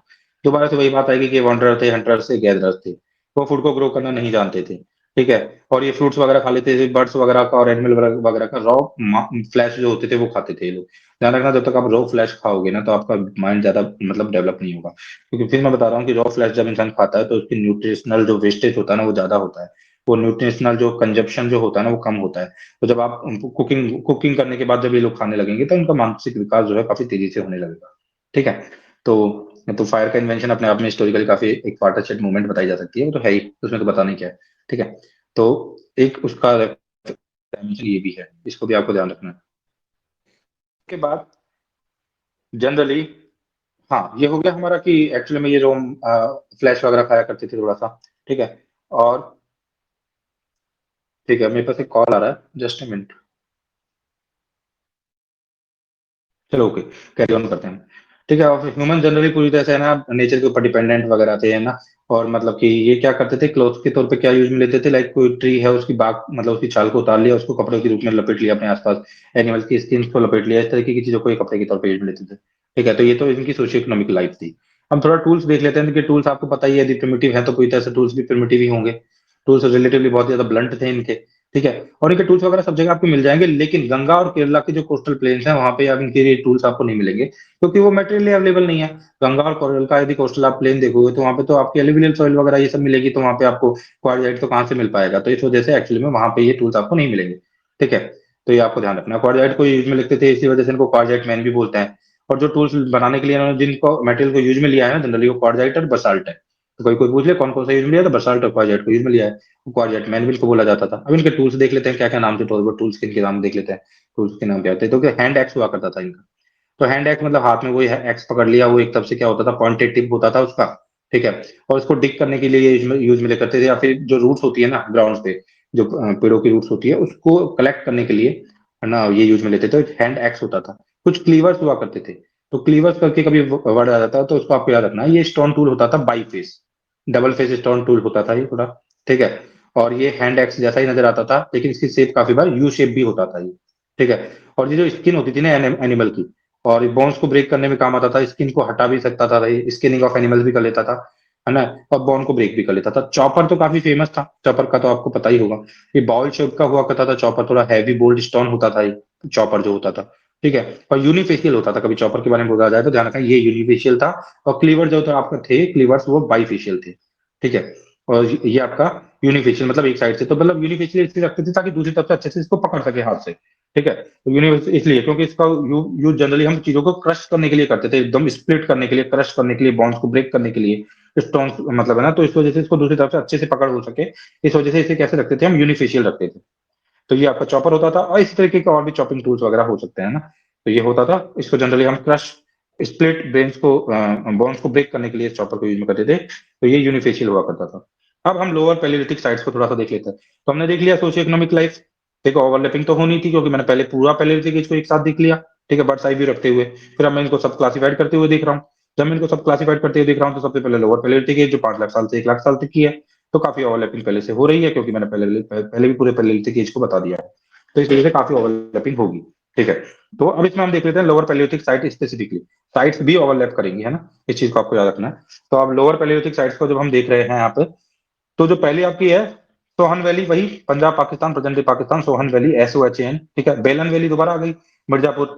और एक सिंगरौली बेसिन यूपी के अंदर है, आपको पता है। नर्मदा वैली जो है, ठीक है, उसके अलावा भीमबेटका। ठीक है, नर्मदा वैली भीमबेटका वही MP के अंदर। डिडवाना, डिडवानी या डिडवाना राजस्थान। छोटा नागपुर झारखंड असम। ठीक है। कुछ पार्ट आंध्र प्रदेश कर्नाटक के अंदर। और अतिरापक्कम इन तमिलनाडु। तो ये सारी आपकी लोअर पैलियोलिथिक साइट्स हो जाएंगी। ठीक है। तो हमने देख लिया लोअर पैलियोलिथिक साइट्स के बारे में यहाँ पे। ठीक है। अब उसके बाद हम है ना, ये लोअर पैलियोलिथिक आपका कंप्लीट हो गया। ठीक है। इसमें अब क्या होगी, बहुत सारी कल्चर चल रही होंगी लोअर पैलियोलिथिक साइड से, देखो अपनी कल्चर चलेंगी अलग अलग। ठीक है, लाइक सोन कल्चर चलेगी, लाइक मद्रासियन कल्चर चलेगी, लाइक नावासन नेवासन कल्चर चलेगी, फिर लाइक अचुलियन ये अचुलियन कल्चर चलेगी। ठीक है। इसको बोल सकते हैं आप, हाँ, अचुलियन कल्चर। ओके। तो ये कल्चर जो चलेंगी ना सारी, तो इन कल्चरों को थोड़ा देख लेते हैं, क्योंकि क्वेश्चन आ सकता है कि कौन सी कल्चर कहाँ से थी। तो कभी ऐसा पूछा जाए कि नेवासन कल्चर, लोअर पैलियोलिथिक एज के अंदर चलने वाले डिफरेंट कल्चर के अंदर जो नेवासल कल्चर है वो कहाँ चल रही थी, तो ये नेवासा करके एक साइट है महाराष्ट्र के अंदर, अहमदनगर डिस्ट्रिक्ट के अंदर। ठीक है। और गोदावरी रिवर के आसपास, तो इसको आपको याद रखना है कि नेवासन कल्चर जो है वो आपको याद रखनी है। नेवासन कल्चर महाराष्ट्र, अभी जो अहमदनगर डिस्ट्रिक्ट ऑफ महाराष्ट्र वगैरह नेवासन साइट वहां पे पाई जाती है। ठीक है। ठीक है। अचुलियन कल्चर जो है, इसकी यदि हम बात करते हैं तो ये एक्चुअली में जो कल्चर थी ना, इसको आपको याद रखना है। इसका जो एरिया था वो था आपका राजस्थान, गुजरात, महाराष्ट्र, ईस्ट नॉर्थ, राजस्थान, गुजरात, महाराष्ट्र, ये सब चीजें आपकी एचुलियन कल्चर के बारे में चलेगी। मतलब कुल मिला के जनरली ज्यादातर पेनिनसुलर जो इंडिया है ना, मतलब काफी लंबा एरिया था एचुलियन कल्चर का एक्चुअली में। डेक्कन वगैरह सब जगह मिलेगी आपको। मद्रासियन कल्चर तो आपको पता ही चल रहा है, कि नाम ही पता चल रहा है ना, कि चेन्नई वेन्नई के आसपास जो कल्चर पाई जाएगी, मद्रासियन कल्चर हो जाएगी। और सोन कल्चर जो है प्रेजेंट डे पाकिस्तान वगैरह, वहां पे हो जाएगी। तो ये लोअर पैलियोलिथिक एज के अंदर चलने वाली कल्चर्स है। और लोअर पैलियोलिथिक एज जो साइट्स है वो भी मैंने आपको बता दिया है। ठीक है, तो ये हो जाएगा आपका कल्चर वाला पार्ट खत्म। अब आ जाएंगे हम मिडिल पैलियोलिथिक एज के अंदर, या एरा के अंदर, थोड़ा तेजी से चल रहे हैं। ठीक है, तो मिडिल पैलियोलिथिक एज दोबारा मैं कहाँ से कहाँ तक इसको सब डिवाइड करूंगा। 1 लाख बीसी से लेके 40,000 बीसी तक, 1 लाख बीसी से लेके 40,000 बीसी तक मैं मिडिल पैलियोलिथिक एरा को ब्रेक करूंगा। अब क्या होगा, देखो सिंपल सी बात है, अब थोड़ा सा हम आगे बढ़ रहे हैं तो थोड़ा सा क्या होगा कि इवोल्यूशन तो होगा ही। तो अब इसमें क्या होगा कि थोड़ा स्मॉल हो जाएंगे आपके जो टूल्स हैं, थिन हो जाएंगे, लाइट हो जाएंगे, शार्प हो जाएंगे, मोर रिफाइंड हो जाएंगे। ठीक है, अब कुछ जो और नई चीज आ जाएंगी, लाइक स्क्रैपर्स, है ना। स्क्रैपर्स क्या होता है, इसको उपयोग करते हैं, जैसे आप ये एक ऐसा टूल होता है जो कि डर्ट मतलब गंदगी को हटाने के लिए यूज में लेते हैं, लाइक स्क्रैपर्स, स्क्रैप करना है ना, आपको पता है। और फिर आएंगे बोरर्स ना, BORERS, बोरर, बोरर है ना। बोरर क्या होगा, बोरर्स क्या होंगे, ये वो होंगे टूल्स जो बोरिंग करने के लिए काम आएंगे, मेक लाइक आप मतलब होल क्रिएट करने के लिए। फिर ब्लेड्स वगैरह, तो कुछ नई चीजें आएंगी, स्क्रैपर लाइक स्क्रैपर्स, बोरर्स वगैरह, ये सब चीजें बोर करने के लिए, स्क्रैपर्स गंदगी को हटाने के लिए नए टूल्स आ जाएंगे कुछ। तो कोई बोलता है कि स्क्रैपर्स कब आया, तो ये मिडिल पैलियोलिथिक टूल्स का है ना, मिडिल पैलियोलिथिक एरा वाला टूल्स है, इसको आपको ध्यान रखना है। ठीक है, फिर कुछ फ्लैक्स भी आ जाएंगे अब। और फ्लैक्स क्या होता है, जब आप पील्ड ऑफ कर देते हो किसी स्टोन के अंदर से छोटी छोटी चीजें, तो वो फ्लैक्स होती है। जब आप उसको पीलिंग करते हो उसकी, तो छोटे छोटे टुकड़े बनते हैं, वो फ्लैक्स बनते हैं। ठीक है, वो फ्लैक्स भी काफी आगे तक ही काफी यूज में आएंगे। तो फ्लैक्स टूल इंडस्ट्री काफी थी वहां पे उस टाइम पे, है ना। तो ये टूल हुआ करते थे। अभी फ्लैक्स को काफी यूज में लेंगे। देखिए फ्लैक्स को ये जैसे मतलब काफी अलग अलग तरीके से, लाइक जो एनिमल का ऊपर से जो उसकी स्किन होगी उसको हटाने में भी लेंगे यूज में। बाद में क्या होगा, ये एरो के अंदर भी आगे फ्लैक्स को लगा देंगे, फिर उसको एरो बना देंगे, फिर हार्ड एंड फास्ट होगा, आपका एरो जाएगा तो फ्लैक्स एंटर कर जाएगा शरीर के अंदर, जानवर के अंदर। तो मल्टीपल यूज होंगे फ्लैक्स के। ठीक है, तो इस तरीके के फ्लैक्स जो है, एक तरीके से आप इसको और एक्सटेंड करते हुए माइक्रोलिथ वगैरह बोल सकते हो आप, आगे जाके ये होगा कुछ कुछ। तो वो सब कुछ होगा। तो इनके जो है ना कोर टूल्स कौन कौन से थे ना, तो इस टाइम के जो आपके मिडिल पैलियोलिथिक एरा के अंदर जो कोर टूल्स थे वो क्या थे। ठीक है, तो वो थे, जब आपने चिपिंग ऑफ कर दिया है स्टोन को, उसके बाद जो स्टोन लेफ्ट रह जाएगा ना, वो आपका कोर टूल होगा। ठीक है, लाइक हैंड एक्स और क्लीवर्स जो पहले भी पाए जा रहे थे, hand axe and cleavers and choppers and all that. तो इनके ये कौन से टूल होगा, ये तो इनका कोर टूल है, मेजर टूल है, ये तो है इनके टूल। आप कुछ फ्लैक्स टूल्स भी बनाएंगे ये लोग। और फ्लैक्स टूल्स में क्या होगा, फ्लैक्स का टूल्स का वैसे तो बेसिकली यूज क्या होगा, आपकी स्किन वगैरह को, एनिमल को, उसको थोड़ा सा हटाने के लिए, चॉपिंग आउट करने के लिए, चॉपिंग करने के लिए, लाइक दैट, मीट को चॉप करने के लिए, ये फ्लैक्स टूल्स का यूज में होगा। ठीक है, तो और भी मैंने बता दिए थे फिर क्या हो सकते हैं उसके अलावा ना। तो स्टार्टिंग में जैसे ये केवल क्वार्ट्ज और बेसाल्ट को यूज में ले रहे थे, तो वो तो कंटिन्यू था ही। अब कुछ और फाइन ग्रेन्ड सिलिशियस रॉक्स आ जाएंगे इनके, इसके अंदर, अलमारी के अंदर, है ना, इनके अलमीरा के अंदर एक्चुअली में कुछ और भी नई चीजें आ जाएंगी। वो क्या होगा, शर्ट होगा, जैस्पर होगा और अगाटे होगा। तो नई टाइप की चीजें इन्होंने खोज ली है अब। अगाटे, जैस्पर, शर्ट, नई टाइप के फाइन ग्रेन्ड सिलिशियस रॉक जो है, सप्लीमेंट्री रॉक्स के तौर पे अब आ चुकी है, क्वार्ट्ज एंड बेसाल्ट के अलावा भी। वो है शर्ट, जैस्पर एंड अगाटे। तो ये CHERT shirt, JSPR jasper, AGAT अगाटे। तो ये तीन चीजें और आ जाएंगी, ये नए पत्थर इन्होंने निकाल के लेके आ गई हैं, जो कि सिलिशियस रॉक्स है। तो कभी बोल दिया जाए कि यार एक्चुअली में जो शर्ट है, जैस्पर है, अगाटे, इनका यूज कहाँ से स्टार्ट हुआ, तो मिडिल पैलियोलिथिक एरा इसके लिए काफी डोमिनेटेड है। ओके, अब फिर देख लेते हैं हम इंपॉर्टेंट साइट्स जो थी इस टाइम की, मिडिल पैलियोलिथिक एरा की इंपॉर्टेंट साइट्स जो है। एक तो आपकी लूनी वैली अराउंड डिडवाना, डिडवाना के आसपास जो लूनी रिवर बहती है उसके आसपास की जो लूनी वैली है वो काफी फेमस है। ठीक है, एक आपका बुद्ध पुष्कर इन राजस्थान जो भी काफी फेमस है आपका। तो ये आपकी मिडिल पैलियोलिथिक जो एज है उसकी साइड से। तो डिडवाना तो हमने पहले भी देख लिया था ना अपर पैलियोलिथिक में, लेकिन अभी जहाँ पे हमने पुष्कर देख लिया स्पेसिफिकली एक, जो कि मिडिल पैलियोलिथिक एरा ही बता रहे हैं। उसके अलावा वैली ऑफ बेलन जो हमने पहले भी देख लिया, सोन रिवर और नर्मदा रिवर जो MP के अंदर है उनके आसपास की, उनकी ट्रिब्यूटरी के आसपास की, भीमबेटका वगैरह। फिर उसके बाद कुछ छोटा नागपुर प्लेटू वगैरह के आसपास, डेक्कन प्लेटू के आसपास, ईस्टर्न घाट्स के आसपास। तो ये सब साइट्स होंगी, तो ओवरलैप कर रही है काफी हद तक साइट्स, जैसा मैंने पहले भी बताया था कि ओवरलैप करेगी। कुछ नया हमने देख लिया तो वही दिखा है, पुष्कर वाला है ना राजस्थान के अंदर। ओके, अब हम आ जाएंगे अपर पैलियोलिथिक एरा के अंदर, 40,000 टू 10,000 BC, 40,000 से लेकर 10,000 BC तक का जो टाइम था वो अपर पैलियोलिथिक एरा माना जाता है। ठीक है, अब देखो यहाँ पे दो वर्ड आएंगे, एक तो आएगा प्लेस्टोसिन, एक आएगा होलोसिन। प्लेस्टोसिन पीरियड मतलब आइस एज, होलोसिन पीरियड मतलब आपका आइस के बाद हम आगे शिफ्ट होंगे, आइस एज से आगे निकल के आएंगे, है ना। और थोड़ी गर्मी आने लगेगी, गर्मी आने लगेगी तो बायोडायवर्सिटी बढ़ेगी, बायोडायवर्सिटी क्यों बढ़ेगी, क्योंकि बर्फ पिघलेगी, बर्फ पिघलेगी तो सॉइल आएगी, एक्सपोजर आएगा उसका, फिर उसके बाद थोड़े मतलब कि इसकी वजह से बायोडायवर्सिटी का एक्सटेंशन होगा तो चीजें थोड़ी ज्यादा बेटर होने लगेंगी। तो हम कहीं ना कहीं पे अब शिफ्ट होंगे थोड़े टाइम बाद, आई थिंक प्लेस्टोसिन पीरियड से होलोसिन पीरियड तक। तो आपको ध्यान रखना, अभी जब आपका मिडिल पैलियोलिथिक एरा चल रहा है ना, तब तक तो आपका अभी तो प्लेस्टोसिन पीरियड ही चल रहा है, जो कि बर्फ एज था, जो कि आइस एज था, है ना। अब क्या होगा, अब हम देखते हैं अपर पैलियोलिथिक एरा के अंदर सोशियो इकोनॉमिक कंडीशंस क्या थी या सोशल क्लाइमेट कंडीशन क्या थी, थोड़ा, है ना। तो इसके अंदर थोड़ा सा क्या हुआ था, जस्ट ए मिनट।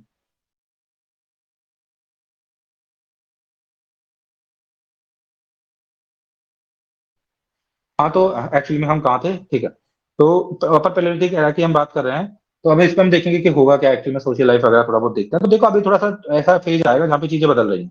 तो मैंने बोल दिया प्लेस्टोसिन पीरियड, होलोसिन पीरियड थोड़ा बहुत चेंज हो रहा है, जब चेंज हो रहा है, शिफ्ट हो रहा है, तो शिफ्ट होता है वो हमेशा हार्श होता है।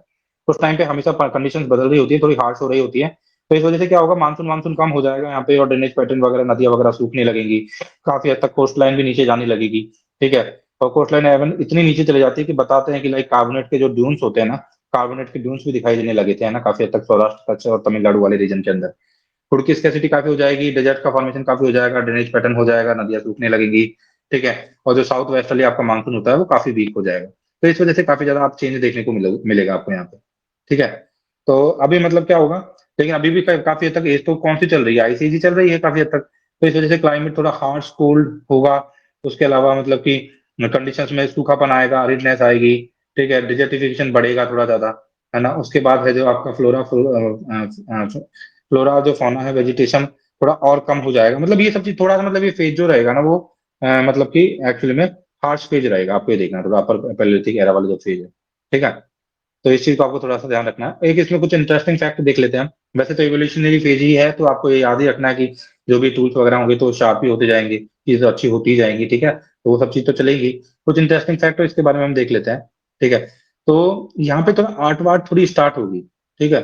अपर पैलियोलिथिक जो पीरियड होगा ना, वो रॉक आर्ट के लिए थोड़ा सा मतलब कि थोड़ा ज्यादा लाइमलाइट में आएगा। उस टाइम पे रेड और ग्रीन कलर का यूज में लेंगे, ठीक है। और एक काफी इंपॉर्टेंट डिस्कवरी हुई है अपर पैलियोलिथिक एज के टाइम की। लगभग 40 के आसपास साइट्स मिली हैं ऐसी, राजस्थान में, मध्य प्रदेश में, महाराष्ट्र में, जिन्होंने ऑस्ट्रिच एग शेल्स, ठीक है, वो पाई गई है। ये ऑस्ट्रिच क्या है, एक बर्ड हुआ करता था, ठीक है। ऑस्ट्रिच शुतुरमुर्गी होता है, आई थिंक, है ना।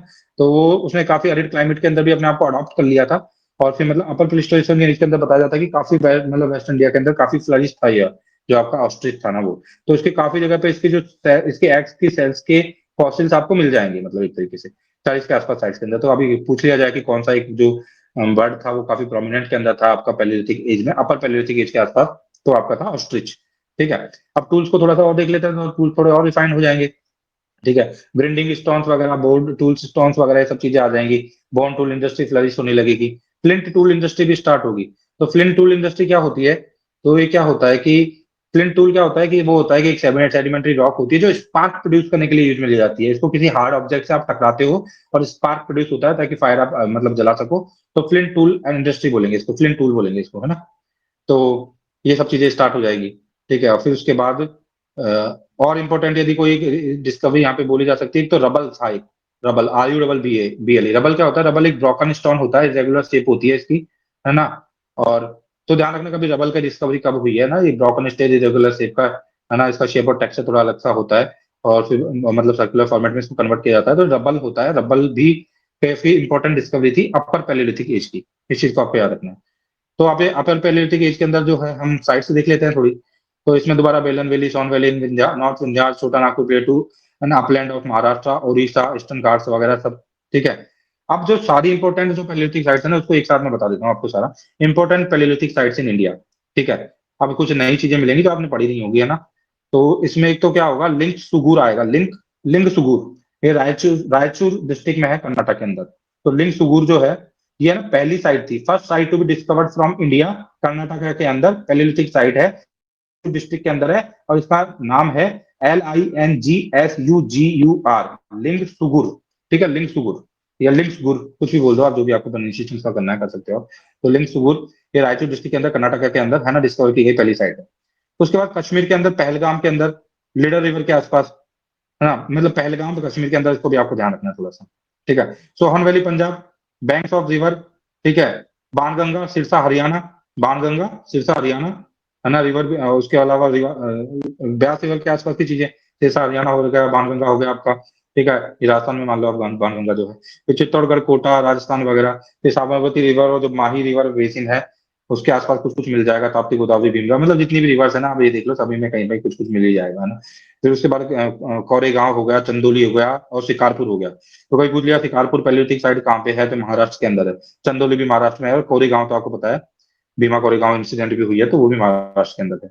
ठीक है, फिर उसके बाद भीमा कोरेगांव कोरेगांव काफी फेमस है, तो वहां से आपको महाराष्ट्र याद रह जाएगा। एक रिवर रारो है, रारो रिवर, आर ए आरो, रारो ये झारखंड के अंदर है। रिवर सुवर्ण रेखा जो है, आपको पता है खूब अच्छे से, उड़ीसा के अंदर है। घाटप्रभा रिवर बेसिन कर्नाटका के अंदर, बेलन वैली इलाहाबाद के अंदर, डिडवाना नागौर राजस्थान के अंदर, और गुलबर्गा इन कर्नाटका, गुलबर्गा इन कर्नाटका। ठीक है, तो हंसगी करके जगह है, गुलबर्गा इन कर्नाटका याद रखना है। और अतिरापक्कम, ये मैं आपको पहले बता रखा, तमिलनाडु। तो ये सारी की सारी साइट्स हो गई आपकी फाइनली, सारी की सारी साइट्स हो गई। कौन सी साइट्स हो गई फाइनली आपकी? These are all are the palaeolithic sites. ये सारी पैलियोलिथिक साइट्स होगी, तो काफी तेजी से, काफी रफ्तार के साथ मैंने पूरा पैलियोलिथिक एज को बता दिया है, और आई थिंक आपको फीलिंग आ गई होगी। फिर भी मैं एक कंपेरेटिव फिगर आपको बता देता हूँ, lower middle and upper palaeolithic age के अंदर। लोअर पैलियोलिथिक एज पीरियड जो होगा ना, फीचर जो है पीरियड के भी, यहाँ पे मैं पहले इसको इनको सब डिवाइड कर रहा हूँ। लोअर पैलियोलिथिक एज 5 लाख से 1 लाख, मिडिल पैलियोलिथिक 1 लाख से 40 हजार, अपर पैलियोलिथिक 40 हजार से 10 हजार। जो टूल्स यूज में लिए गए थे लोअर के अंदर, हैंड एक्स थे, चॉपर्स थे, क्लीवर्स थे। मेनली जो टूल्स थे वो चॉपिंग के लिए, डिगिंग के लिए और स्किनिंग के लिए थे। बाद में मिडिल पैलियोलिथिक एज के अंदर जो आपके टूल्स, आपके सॉरी टूल्स जो यूज में लिए जाएंगे वो होंगे फ्लैक्स, ठीक है, स्क्रैपर्स, बोर टूल्स, पॉइंट्स, और ब्लेड लाइक टूल्स, लाइक इस तरीके के। अपर पैलियोलिथिक एज के अंदर थोड़े और फ्लिंट टूल्स आ जाएंगे, है ना। कभी बोल दिया जाए व्हाट इज फ्लिंट टूल, तो फ्लिंट टूल को आपको ध्यान रखना है कि स्ट्राइक करके, मतलब फायर को इग्नाइट करने वाला जो टूल होता है फ्लिंट टूल होता है। फिर उसके बाद ग्रिंडिंग वगैरह के लिए चीजें आ जाएंगी, है ना। तो ये सब चीजें आ जाएंगी। फिर कभी कोई बोलता है कि कुछ प्रोटोटाइप्स भी बनाए गए थे, लाइक ट्रैप्स के, स्नेयर्स के, नेट्स के। ये प्रोटोटाइप भी अपर पैलियोलिथिक एज के अंदर बना दिए गए थे। और यदि हमें कुछ यूनिक फैक्ट और जानने चाहे तो हम देख सकते हैं कि काफी प्रिमिटिव था जो आपका लोअर पैलियोलिथिक एज था वो। ठीक है, और काफी सारी कल्चर इवॉल्व हो रही थी उस टाइम पे। ठीक है, और उसके बाद आपका जो मिडिल पैलियोलिथिक एज था उसमें फ्लैग टूल इंडस्ट्री काफी फ्लरिश हुई है। और अपर पैलियोलिथिक एज के अंदर फिन टूल और बोन टूल काफी इंडस्ट्री फेमस हुई है। ठीक है, और होमोसिपियंस कहीं ना कहीं पे अपर पैलियोलिथिक एज के अंदर हम ट्रेस करने लगते हैं। हालांकि होमोसिपियंस को तो हम अब एक तरीके से बिल्कुल रेस्ट्रिक्ट तो नहीं कर सकते कि यही डोमेन था। हाँ, लेकिन ये बता रहे हैं कि होमोसिपियंस जो होते हैं वो हम डिस्कवरी पाते हैं इनकी, है ना, वहां पे कहीं ना कहीं पे। तो इतना उसको उस तरह से देखने की जरूरत नहीं है। अब आगे चलते हैं हम फाइनली। अब हम चलते हैं मीजोलिथिक एरा के अंदर, फाइनली हम आ चुके हैं, जिसे मिडिल स्टोन एज भी बोलते हैं। पैलियोलिथिक एज को हम खत्म करके आ चुके हैं। अब आपका प्लिस्टोसिन पीरियड से हम होलोसिन पीरियड की तरफ एंट्री कर जाएंगे। होलोसिन पीरियड आपको पता है, प्लिस्टोसिन एक आइस एज थी। होलोसिन जो होगी अब थोड़ा गर्म, मतलब थोड़ी गर्मी स्टार्ट होगी। ठीक है, बायोडाइवर्सिटी स्टार्ट होगी। ठीक है, फूड वगैरह का थोड़ा ज्यादा प्रोडक्शन हो जाएगा, चलो। ठीक है, तो अब क्या होगा, हम स्टार्ट करते हैं 10,000 से लेके 6,000 बीसी की एरा को हम देखते हैं। मेजोलिथिक जो एरा, स्टोन एज जो रहा है उसको हम देखते हैं। ये भी प्री हिस्ट्री का ही पार्ट है। इस टाइम के भी जो एविडेंस नहीं मिले हैं कोई भी राइटिंग वाले, तो इसे आप प्रोटोहिस्ट्री नहीं बोलोगे, इसे भी आप प्री हिस्ट्री बोलोगे। ठीक है, तो इसमें क्या हुआ है सॉरी, इसके अंदर क्या होगा, आप पैलियोलिथिक पीरियड से मेजोलिथिक पीरियड की तरफ जा रहे हो, दूसरी तरफ से मैं बोल सकता हूँ कि प्लेस्टोसिन पीरियड से होलोसिन पीरियड की तरफ जा रहे हो आप। प्लेस्टोसिन मतलब आइस एज, होलोसिन मतलब आइस एज खत्म हो गई आपकी। क्लाइमेट थोड़ा गर्म होने लगेगा, वार्म होने लगेगा, ह्यूमिड होने लगेगा, थोड़ी कंडीशन फेवरेबल होने लगेगी। ठीक है, फ्लोरा एंड जो फौना है वो फ्लरिश होंगे, इंक्रीज होगी, रेनफॉल बढ़ेगी। ठीक है, और न्यू रिसोर्सेज को ग्रो करने के लिए अवेलेबिलिटी होगी अब काफी हद तक, है ना। अब इसमें यदि हम सेटलमेंट्स देखते हैं तो यहाँ पे भी अभी थोड़ा सा लाइफ तो नॉमेडिक ही रहेगी, पेस्टोरल ही रहेगी, नॉमेडिक ही रहेगी। पेस्टोरल ना बोलूँ, नॉमेडिक तो रहेगी, बट एक्चुअली में अब यहाँ पे लेकिन सेडेंट्री सेटलमेंट्स भी स्टार्ट हो जाएंगे। देखो सेडेंट्री सेटलमेंट्स कब होते हैं, सेडेंट्री लाइफ स्टाइल मतलब आप जानते हो कि थोड़ा लेजी वाली लाइफ, मस्त वाली लाइफ एंजॉय कर रहे हो आप, लग्जरी को एंजॉय कर रहे हो आप, लाइक दैट, वो सारी लाइफ है ना। तो वो तो तभी आएगी जब आपके पास थोड़ा सा मतलब रिसोर्सेज अबंडेंट अमाउंट में होने लगेंगे ना। तो हम देख सकते हैं, थोड़ा ट्रेस कर सकते हैं इस चीज को कि सेडेंट्री सेटलमेंट्स थोड़े से स्टार्ट हो जाएंगे अभी यहाँ पे। तो उसका रीजन क्या रहेगा, फेवरेट क्लाइमेट है यार, बेटर रेनफॉल हो रही है। ठीक है, एटमोसफेयर काफी वार्म हो चुका है, फूड सिक्योरिटी जो है उसकी वजह से काफी हद तक जो आपका है ना, नॉमेडिक जो हैबिट्स थी उसका रिडक्शन हो जाता है ना। और तो ये सभी चीजें, नॉमेडिक हैबिट्स का रिडक्शन हो जाना भी अपने आप में सेडिमेंट्री सेटलमेंट को बताता है। क्योंकि यदि आप वहीं पे ग्रो कर रहे हो, वहीं पे आके खा रहे हो, मतलब आपका सेडिमेंट्री सेटलमेंट हो पा रहा है। लेकिन आपको यदि जगह जगह घूमना पड़ रहा है, फिर केवल सर्वाइवल वाली लाइफ जी रहे हो आप, ठीक है, सब्सिस्टेंस वाली लाइफ जी रहे हो आप, तो how can like sedentary life style कैसे करोगे इन शॉर्ट। तो इस वजह से सेडेंट्री लाइफ, सेडेंट्री सेटलमेंट्स वगैरह स्टार्ट हो जाएंगे। ठीक है, तो सेडेंट्री सेटलमेंट्स क्यों हो पाए, कौन सी फेवरेबल कंडीशन रही जिन्होंने जो सेडेंट्री सेटलमेंट्स को इंश्योर किया। तो एक आपका horticulture, primitive cultivation, domestication of animals, है ना? अनिल, वो जो है वो अनिल, जो एप्लीकेशन है वो इस समय लगी हुई है। अनिल इसको, अब ये पता नहीं लेटर के साथ भेजिए नहीं यहाँ पे इंद्रजीत से अनिल म्यूट कर लो इसको। यहाँ पे मैं सर को दिखा दूँ किधर है अपने पास प्राइस कहाँ है उसका।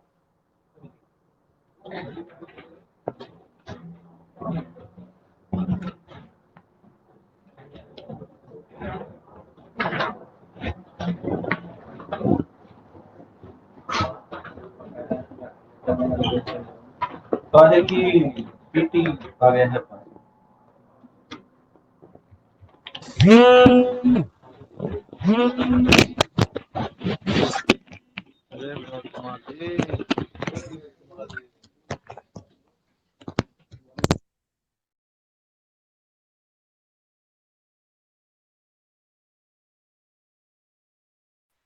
ओके, सो फाइनली हम, हाँ, हम इसको कैरी ऑन करते हैं आगे। तो हमारा जो सेटलमेंट है वो नॉमेडिक आपका सेटलमेंट, हाँ ठीक है। तो अब सेडेंटरी सेटलमेंट जो थे उसके बाद में क्या होगा, क्यों, कौन सी चीजें होंगी जो फेवरेबल होगी मतलब कि सेडेंटरी सेटलमेंट के लिए? तो आप थोड़ा सा मतलब हॉर्टिकल्चर वगैरह स्टार्ट हो जाएगा, प्रिमिटिव कल्टीवेशन हो जाएगा, डोमेस्टिकेशन ऑफ एनिमल्स वगैरह हो जाएगा। तो ये काफी हद तक इंश्योर करेगा इस चीज को कि सेडेंटरी सेटलमेंट्स वगैरह हो जाएंगे। तो काफी हद तक जो first human colonisation of Ganga plains है ना, इसी के टाइम पे हुआ था। गंगा प्लेन्स का जो फर्स्ट ह्यूमन कॉलोनाइजेशन जो स्टार्ट हुआ था, वी कैन से दैट कि इसी टाइम पे स्टार्ट हुआ था थोड़ा बहुत, है ना? अब थोड़ा आर्ट वगैरह स्टार्ट हो गई है ना, अब आर्ट वगैरह को देखते हैं हम क्या होगा इसमें, ना? तो आपका जो मेजोलिथिक एरा है इसमें थोड़ा आर्ट और प्रोमिनेंट होगी, न्यू वेरिएशंस आएंगे, ठीक है, लोग थोड़े से और आगे बढ़ेंगे, ठीक है, और आर्ट वगैरह की बातें करेंगे। तो इसमें क्या है, दो चीजें होती हैं बहुत इंपॉर्टेंट है, आपको याद रखनी है। एक तो होते हैं आपके पिक्टोग्राफ्स, और आपके होता है पेट्रोग्लिप्स, ठीक है। तो पिक्टोग्राफ्स क्या होते हैं, पेट्रोग्लिप्स क्या होते हैं, कुछ टेक्निकल वर्ड हैं, आ सकते हैं पेपर में, इस वजह से आपको अच्छे से इनको याद रखना है ना? पिक्टोग्राफ्स का मतलब होता है रॉक्स के ऊपर आप पेंटिंग कर रहे हो, है ना? यदि आप रॉक्स के ऊपर पेंटिंग कर रहे हो, रॉक आर्ट्स आर के ऊपर, यदि रॉक्स के ऊपर आप पेंटिंग कर रहे हो सिंपल सी, तो वो होता है आपका पिक्टोग्राफ। लेकिन आप एनग्रेविंग्स कर रहे हो, मतलब एनग्रेविंग्स का मतलब जानते हो ना, उकेरना किसी चीज को किसी चीज के ऊपर, ठीक है, तो वो होता है आपका पिट्रोग्लिप्स, पेट्रोग्लिप्स, है ना? तो पेट्रोग्लिप्स और पिक्टोग्राफ में आपको अंतर रखना है यार। पेट्रोग्लिप्स मतलब PETROGLYPHS, पेट्रोग्लिप्स। तो पेट्रोग्लिप्स जो होती है एनग्रेविंग्स होती है जो आप रॉक के ऊपर करते हो, और पिक्टोग्राफ सिंपल पेंटिंग होती है आपकी, ठीक है। तो यदि आप कार्व कर रहे हो किसी इमेज को कार्व कर रहे हो, है ना, स्क्रैच करते हुए किसी स्टोन के ऊपर, तो वो आपका होगा पेट्रोग्लिप्स, ठीक है। और यदि आप एक्चुअली में क्या कर रहे हो आप, कि आप मतलब कि स्टोन को उसको पेंट कर रहे हो, तो आपको पिक्टोग्राफ हो जाएगा। इन चीजों को आपको अच्छे से याद रखना है लेकिन थोड़ा सा। उसके बाद इस टाइम पे जो आपकी मेजोलिथिक एरा के अंदर जो हमने जो पेंटिंग स्टार्ट किया, तो उसके हमने रेड और व्हाइट करके पिगमेंट्स को यूज में लिया है। लाइक अपर पैलेolithic एज के अंदर आपने देखा होगा कि मैं बता रहा था कि रेड और ग्रीन को हम यूज में लेंगे, उसी तरीके से अब हम मेजोलिथिक एरा के अंदर रेड और व्हाइट पिगमेंट्स को यूज में लेंगे। और यदि कोई बताना चाहे तो स्टार्टिंग स्टार्टिंग में बताया था कि पैलेolithic एज के लोग क्या किया करते थे, मतलब क्या करते थे, एनिमल फैट ले लेते थे, थोड़ा वाटर ले लेते थे, थोड़ा चारकोल वगैरह लेते, इनको मर्ज करके फिर कुछ कुछ पेंटिंग करते थे ना, तो वो स्टार्टिंग में पैलेolithic एज के अंदर करते थे। लेकिन अब हम थोड़ा सा कलर वलर यूज में लेना चालू करेंगे, ठीक है। और इनके सब्जेक्ट मैटर क्या हुआ करते थे, किस चीज की पेंटिंग बनाया करते थे, तो वाइल्ड एनिमल्स की, हंटिंग के सीन की, या फिर ह्यूमन की जो सोशल रिलीजियस लाइफ होती है, लाइक सेक्स हो गया, चाइल्ड बर्थ हो गई, है ना, इन सब चीजों की पेंटिंग है वो बनाया करते थे, ठीक है। तो किस किस की पेंटिंग, वाइल्ड एनिमल्स की, हंटिंग के सीन्स की, human social and religious life such sex and child birth वगैरह, इन सब चीजों की पेंटिंग बनाते थे। इनिशियली ये लोग क्या करते थे, एनिमल को बड़ा बताते थे और ह्यूमंस को छोटा बताते थे। फिर बाद वाली पेंटिंग में क्या करेंगे, ह्यूमंस को बड़ा बता देंगे और एनिमल को छोटा बता देंगे, मतलब बता देंगे कि हम डोमिनेटेड अब हो चुके हैं, इससे कुछ कुछ ऐसे ही निकल के आ रहा है मतलब, ठीक है। अब मेजोलिथिक एज के अंदर थोड़ी बरियल प्रैक्टिसेज वगैरह भी होंगी, ठीक है। तो क्या होगा, तो अब यहीं पे है ना, यहीं से हमें बरियल प्रैक्टिसेज के एविडेंस मिलेंगे मेजोलिथिक एरा से ही। तो फर्स्ट एविडेंस जो हमको मिलता है ना, intentional disposal of dead body का या डेड का, तो वो मिलता है हमको मेजोलिथिक एरा से ही, ठीक है। क्योंकि सेडेंटरी लाइफ स्टाइल हो गई है, लोग स्टेशनरी हो गए हैं, लोग रुक गए हैं, तो लोग अब क्या करेंगे, पहली बार यदि कभी कुछ ना है कि आपको intentional disposal of dead man या वुमेन, ठीक है, जो है वो कहाँ से मिला है, तो आपको मेजोलिथिक एरा से स्टार्ट हुआ है ये सब कुछ, है ना, इंटेंशनल डिस्पोजल, ठीक है। तो डिस्पोजल की प्रैक्टिस इनके अलग अलग टाइप की होगी, अभी देखते हैं हम किस टाइप की डिस्पोजल ये लेके चलेंगे, ठीक है। बहुत जगह ह्यूमंस के बरियल्स मिले हैं, लाइक आपको बागोर राजस्थान में मिल जाएगा, ठीक है। लहंगनाज इन गुजरात के अंदर मिल जाएगा आपको, तो उसके बाद आपको मिल जाएगा भीमबेटका इन एमपी के अंदर, ठीक है। तो काफी बार इनको क्या किया जाता था, जो डेड लोग होते थे उनको ग्रेव ऑफरिंग्स वगैरह भी दी जाती थी, है ना, तो काफी ऑर्नामेंट्स रख दिए, चंक ऑफ मीट इनके साथ रख दिया, लाइक दैट, इसका मतलब है कि वो बिलीव रखते थे कि भाई इसके बाद डेथ के बाद भी लाइफ होती है, लाइक कुछ ऐसा ऐसा कुछ बिलीव रखते होंगे वो, तो इस वजह से इन सब चीजों को उनके साथ में वो रख दिया करते थे। या डेथ के बाद लाइफ होती है, फिर स्पिरिट के अंदर बिलीव रखते होंगे वो, आत्मा वगैरह में विश्वास रखते होंगे। ठीक है, तो ऐसा होता है ना। कुछ केसेस के अंदर ऐसा भी पाया गया है कि दो लोगों को एक साथ बरी किया गया है, एक साथ बरी किया गया है ना, दफनाया गया है। ठीक है, ओके। और काफी बार क्या किया गया है, काफी सारी जो ग्रेव्स मिली है उसमें ये भी देखा गया है कि कुछ क्राउचेड पोजीशन के अंदर, क्राउचेड पोजीशन कैसे होती है, आपकी नीज को बेंड कर दिया जाता है और अपर बॉडी को थोड़ा सा फॉरवर्ड डाउन कर दिया जाता है। तो क्राउच क्राउच जो जो आपके क्राउच सॉरी क्राउच कंडीशन के अंदर भी काफी सारे बड़े देखे गए हैं ना, क्राउच करके, है ना, पोजीशन को पूरा। तो इस तरीके की चीजें देखने को मिल रही है थोड़ी थोड़ी। अब हम मेजोलिथिक एरा की बात कर रहे हैं, तो इसमें हम इकोनॉमिक लाइफ भी देख लेते हैं, तो हम थोड़ी सोशल लाइफ वगैरह देख लिया, आर्ट वगैरह देख ली, सेटलमेंट वगैरह देख लिए थोड़ा। अब देख लेते हैं इकोनॉमिक लाइफ थोड़ी। तो तो यहाँ पे जो कल्टीवेशन था वो थोड़ा सा अनडेवलप्ड तो था, लेकिन अब थोड़ा हल्का हल्का से स्टार्ट होगा। लेकिन एर्लियर जो कल्टीवेशन के देखो, अब आपको उस टाइम तो कल्टीवेशन था ही नहीं पैलेलिथिक एज के अंदर तो, लेकिन मेजोलिथिक एज के अंदर जो अर्लियर जो कल्टीवेशन के कुछ ट्रेसेस जो देखे जा सकते हैं वो बताते हैं 7000 बीसी से 6000 बीसी के आसपास, like Sambhar lake in Ajmer Rajasthan, या और मेहरगढ़ इन पाकिस्तान। तो यहाँ पे कुछ अर्लिएस्ट कल्टीवेशन के क्या मिलते हैं, ट्रेसेस मतलब मिलते हैं एक्चुअली में। ठीक है, प्रीडोमिनेटली लेकिन अभी भी ये लोग hunting fishing and food gathering ही करते थे। ठीक है, अब इन्होंने लेकिन क्या कर दिया था, थोड़ा शिफ्ट कर दिया था, लाइक बिग एनिमल हंटिंग से लेके स्मॉल एनिमल हंटिंग की तरफ चले गए थे। ठीक है, और फिर बाद में जब ये फेज खत्म हो रहा था तो इन्होंने प्लांट वगैरह को थोड़ा सा स्टार्ट कर दिया था, प्लांट वगैरह वाली एज आ चुकी थी। और ये जनरली है ना प्रिमिटिव जो प्रैक्टिकल करते थे ना, प्रिमिटिव एग्रीकल्चर के उसके अंदर स्लैश एंड बर्न वाले स्टाइल में किया करते थे चीजों को। तो this is all about mesolithic age. ठीक है, और इन्होंने जो सबसे पहले चीजें कल्टीवेट की थी ना वो वीट था और बार्ले था, मतलब गेहूं और जौ, इन सब चीजों को इन्होंने स्टार्ट किया था। ठीक है, लेकिन पूरी तरह से एग्रीकल्चर पूरी तरह से डेवलप नहीं हुआ था मेजोलिथिक एज के अंदर, हम ऐसा नहीं बोल सकते हैं, लेकिन इन्होंने कल्टीवेशन स्टार्ट कहीं ना कहीं पे कर दिया था थोड़ा बहुत। और डोमेस्टिकेशन ऑफ एनिमल भी इन्होंने स्टार्ट कर दिया था। कुछ अर्लियर जो एविडेंस मिलते हैं डोमेस्टिकेशन ऑफ एनिमल के, वो आदमगढ़ इन मध्य प्रदेश में मिलते हैं। ठीक है, बागोर इन राजस्थान में मिलते हैं। ठीक है, तो जो डोमेस्टिकेटेड एनिमल होते थे वो एक्चुअली में मतलब इनको ये मीट के लिए ही यूज में नहीं लेते थे, मिल्क के लिए भी यूज में लेते थे थोड़ा, मिल्क के लिए, एग्रीकल्चर के लिए, ट्रांसपोर्ट वगैरह के लिए। ठीक है, इन सब चीजों के लिए भी यूज में लेते थे, है ना। अभी देखना हम थोड़ी देर बाद जाके एज देखेंगे, उसमें चालकोलिथिक एज आएगी जो कि पैरेलल चल रही होगी, लाइक आईबीसी के इंडस वैली सिविलाइजेशन के मेटल एज जो होती है उसके अंदर हम देखेंगे जब जाके, तो देखोगे कि चालकोलिथिक एज के अंदर आई थिंक जो एनिमल्स की रेयरिंग ये करेंगे ना, उन एनिमल्स के मिल्क को वो लोग नहीं पियेंगे। आई थिंक क्यों नहीं पियेंगे, क्योंकि उनको लगता था कि ये मिल्क जो होता है ना वो एनिमल्स के बच्चों के लिए होता है, हमारे लिए नहीं होता है। तो उस वजह से काफी बच्चों की डेथ होगी, मतलब ह्यूमंस के बच्चों की, उनको न्यूट्रिशनल सिक्योरिटी नहीं मिल पाएगी, ऐसी चीजें देखने को मिलेंगी। तो अभी हम आगे जाके उसको पढ़ेंगे। ठीक है, लेकिन अभी तो हम पढ़ रहे हैं मेजोलिथिक एज को। फिर मेजोलिथिक हमारी खत्म होगी, फिर उसके बाद नियोलिथिक खत्म होगी, उसके बाद मेटल एज में आएंगे, मेटल एज में फिर जाके हम चालकोलिथिक और आयरन, आयरन एज से पहले आईबीसी और फिर आयरन एज को पढ़ेंगे। तब जाके हमारी कुल मिला के प्रीहिस्ट्री एंड प्रोटोहिस्ट्री कहीं कहीं पे जाके खत्म होने लगेगी, फिर हिस्टोरिक पीरियड की तरफ शिफ्ट हो जाएंगे हम बाद में। तो देखते हैं, अभी चलते हैं, अभी तो पहले हम देख लेते हैं मेजोलिथिक टाइम को, भी ज्यादा तेजी से आगे नहीं बढ़ना है, तेजी से बढ़ना है लेकिन कॉम्प्रिहेंसिवली बढ़ना है। ओके, सारी चीजें कवर करते हुए लगभग। तो टूल्स के ऊपर आ जाते हैं। तो देखो और रिफाइंड रिफाइंड रिफाइंड रिफाइंड होते जा रहे हैं टूल, थोड़े और रिफाइंड हो रहे हैं, लाइक माइक्रो लिस्ट आ जाएंगे अब। देखो माइक्रो लिस्ट का मतलब भी आपको पता होता है, मेजोलिथिक टूल जो होंगे और स्मॉल होंगे साइज में, थोड़ी पॉलिश होंगे, थोड़े बेटर फिनिशिंग होगी इनकी।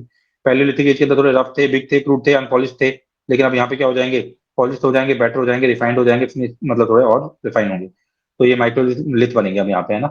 ठीक है, और ये जो माइक्रोलिथ्स होंगे उनका कुछ मैं बताऊं तो चाहूँ तो ये क्या होंगे, ये कुछ कंपोनेंट्स होंगे माइक्रोलिथ्स, किस चीज के कंपोनेंट कंपोनेंट होंगे, मतलब जो छोटे छोटे फ्लैक्स है जो माइक्रोलिथ है उसको आप कंपोनेंट बनाओगे दूसरे हथियार का, लाइक स्पेयर हेड्स जो होते हैं, एरो हेड्स जो होते हैं, नाइफ जो होते हैं, सिकल्स जो होते हैं, हार्पून्स होते हैं, डैगर्स जो होते हैं, इन सबका कंपोनेंट होगा ये एक तरीके से ना जो माइक्रोलिथ्स होंगे आपके। ठीक है, उसके बाद आपको बता रहा हूँ मैं थोड़ा सा। इसके बाद कुछ ये तो हो गए आपके माइक्रोलिथ, कुछ शेप वाले टूल्स भी होंगे जिनको शेप दी जाएगी, एक है ना। तो तीन चार टाइप के शेप के टूल्स यहाँ पे बनेंगे, एक तो होगी ट्रंकेटेड ब्लेड, एक होगी बैक ब्लेड, एक होगी ट्रेपीज या क्रिसेंट ब्लेड। तो ट्रंकेट जो अभी आ सकता है क्वेश्चन की, ट्रंकेट आपकी जो ब्लेड थी ट्रंकेटेड ब्लेड वो क्या थी है ना। और कभी आई थी, कब आई थी, तो ज्यादा टेक्निकलिटी में हमें नहीं जाना, तो आपको याद रखना मिजुलिथी एरा के अंदर आई थी। और ट्रंकेटेड बिल्ड का मतलब अलग अलग शेप देंगे, कभी ऑब्लिक ट्रंकेशन उसका कर देंगे, तो ना थोड़ा सा मोड़ देंगे, टेढ़ा बेढ़ा कर देंगे कुछ, है ना, ताकि कटिंग वटिंग आसान हो जाए थोड़ी, है ना, थोड़ी इजी हो जाए कटिंग, है ना, फास्ट हो जाए कटिंग चीजों को, चॉपिंग जब करेंगे कटिंग वो करेंगे। तो ट्रंकेट ब्लेड को यूज में लेंगे। बैक ब्लेड होगी एक बैक ब्लेड, बैक ब्लेड का मतलब क्या होगा, वन एज तो इसका ब्लंट होगा, सेकंड एज इसका शार्प होगा। ठीक है, तो ब्लंट एज क्या होगा, उसको पकड़ने में आपको ग्रिप देगा, तो उसे बोलेंगे बैक ब्लेड। एक होगी ट्रेपीज क्रिसेंट।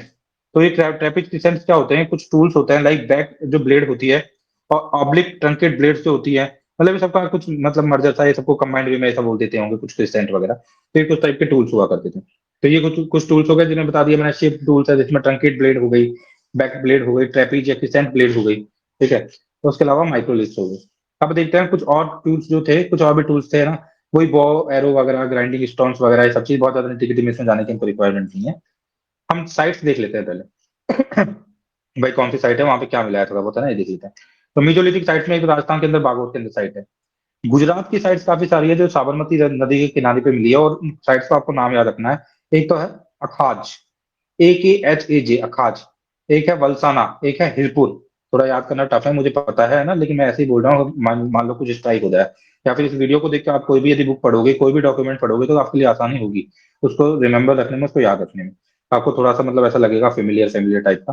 तो कोई भी पेपर सॉल्व करोगे, कुछ भी करोगे, तो वो रिफ्लेक्ट आपको बाद में हो जाएगी, वो वॉइस जो है थोड़ी बहुत आपके कान में थोड़ा सा आएगा वो साउंड। तो उस वजह से आसानी रहेगी याद करने के अंदर, इस वजह से मैं नाम ले रहा हूँ बस एक बार, हालांकि टफ है याद रखना नाम, है ना, क्योंकि नाम ही कुछ ऐसे हैं। तो इसके बाद है कि लंगहंज, है ना, लंगहंज करके जगह है, अखाज है, वलसाना है, हीरपुर है। ये साबरमती नदी के किनारे गुजरात के अंदर मेजोलिथिक साइट्स हैं। उत्तर प्रदेश के यदि साइट्स की बात की जाएगी तो एक आ जाएगी, तो हो जाएगा आपका सराई नाहर राई। सराई नाहर राई, SARI, सराई, NHR नाहर राई। और एक हो जाएगा आपका मोरहाना पहर। और दूसरा लास्ट हो जाएगा आपका लखाइया, है ना, लखाइया। झारखंड के अंदर छोटानागपुर प्लेटू है, उड़ीसा में मयूरभंज है, ठीक है। किंझोर है, किंझर, क्योंझर है, क्योंझर सॉरी, क्योंझर, मयूरभंज, और आपका है सुंदरगढ़। ये आपके उड़ीसा के अंदर हो जाएंगे। साउथ इंडिया के अंदर कर्नाटक, तमिलनाडु, आंध्र प्रदेश वगैरह में साइट्स मिल जाती हैं, ज्यादा आपको सोचना नहीं है ना इसके बारे में। अब हम चलते हैं आगे, फाइनली नियोलिथिक एरा के ऊपर आ जाते हैं। अब हमारा खत्म हो चुका है मेजोलिथिक एरा। टूल्स वगैरह देख लिए, थोड़ा लाइफ वगैरह देख लिया, कल्टीवेशन वगैरह देख लिया थोड़े। उसके बाद हमने साइट्स वगैरह देख लिया। अब नियोलिथिक एज के अंदर आ जाते हैं, जो कि 6000 BC से लेके 1000 BC तक रही है। 6000 BC से लेके 1000 BC तक जो आपकी नियोलिथिक एरा रहा है, उसको देखते हैं। अब नियोलिथिक एरा आ चुका है, थोड़ा और रिफाइंड हो जाएगा ना। अब यहाँ पे सोशल लाइफ कैसी होगी, लाइक हम देखते हैं, food hunting to food production की तरफ लोग शिफ्ट हो जाएंगे। अब तक हंटिंग कर रहे थे, फूड प्रोडक्शन स्टार्ट करेंगे। एक सिग्निफिकेंट चेंज आएगा कल्चर के अंदर, टूल्स के अंदर, इकोनॉमी के अंदर, लाइफ स्टाइल के अंदर, ठीक है। थोड़े लार्जर सेटलमेंट स्टार्ट होंगे, कल्टिवेटेड फील्ड स्टार्ट होंगी, ठीक है। और सेटल्ड लाइफ हो जाएगी थोड़ी सी, मतलब क्रॉप्स वगैरह को ग्रो करना ज्यादा बढ़ जाएगा, ठीक है। तो जो आपका नियोलिथिक वर्ड है, उसको जॉन लबक इन 1865 ने कॉइंड किया है, JON, जॉन, LUBBOC के लबक। तो ये आपको याद रखना है, ठीक है, ओके। अब हम चलते हैं आगे इसके अंदर। तो इसमें क्या होगा, आर्ट वगैरह और थोड़ा इसकी डिवेलिंग वगैरह देख लेते हैं। तो इसमें क्या होगा, थोड़ा मड ब्रिक हाउसेज बनने लगेंगे, अब थोड़ा लोग रहने लगेंगे ना एक जगह पे रुक के। तो मड ब्रिक के हाउस बनाने, मतलब ईंट की, सॉरी मिट्टी की ईंट के घर बनाना लोग स्टार्ट कर देंगे यहाँ पे, ठीक है। उसके अलावा लोग है ना स्क्रैचिंग करेंगे, ठीक है। तो उसको ज्योमेट्रिकल पैटर्न वगैरह के अंदर थोड़ा सा टूल्स वगैरह को बनाने लगेंगे हल्का हल्का। तो मतलब थोड़ा अपने हायरार्की के अंदर चीजें शिफ्ट हो रही है। इसी टाइम पे बरियल प्रैक्टिसेज भी होंगी। बरियल प्रैक्टिसेज में कुछ नई चीजें देखने को मिलेंगी आप, है ना, आपको नियोलिथिक एज के अंदर। तो नियोलिथिक एज के अंदर जो बरियल प्रैक्टिस होगी, उसमें अर्न्स को यूज में लिया जाएगा, कॉफिन्स को यूज में लिया जाएगा। मतलब एक तरह से पॉट्स हैं, कुछ बर्तन है, कुछ जगह है, अन मतलब एक क्या होता है कि कुछ बर्तन है जिनके अंदर आप बरियल करोगे आप एक्चुअली में, है ना। डेड का जो बरियल करोगे, पहले लाइक ओपन बरियल जो हो जाता था, उसको जो वैसा बरियल ना करते हुए आप अन्न वगैरह को यूज में लोगे, कॉफिन्स को आप यूज में लोगे।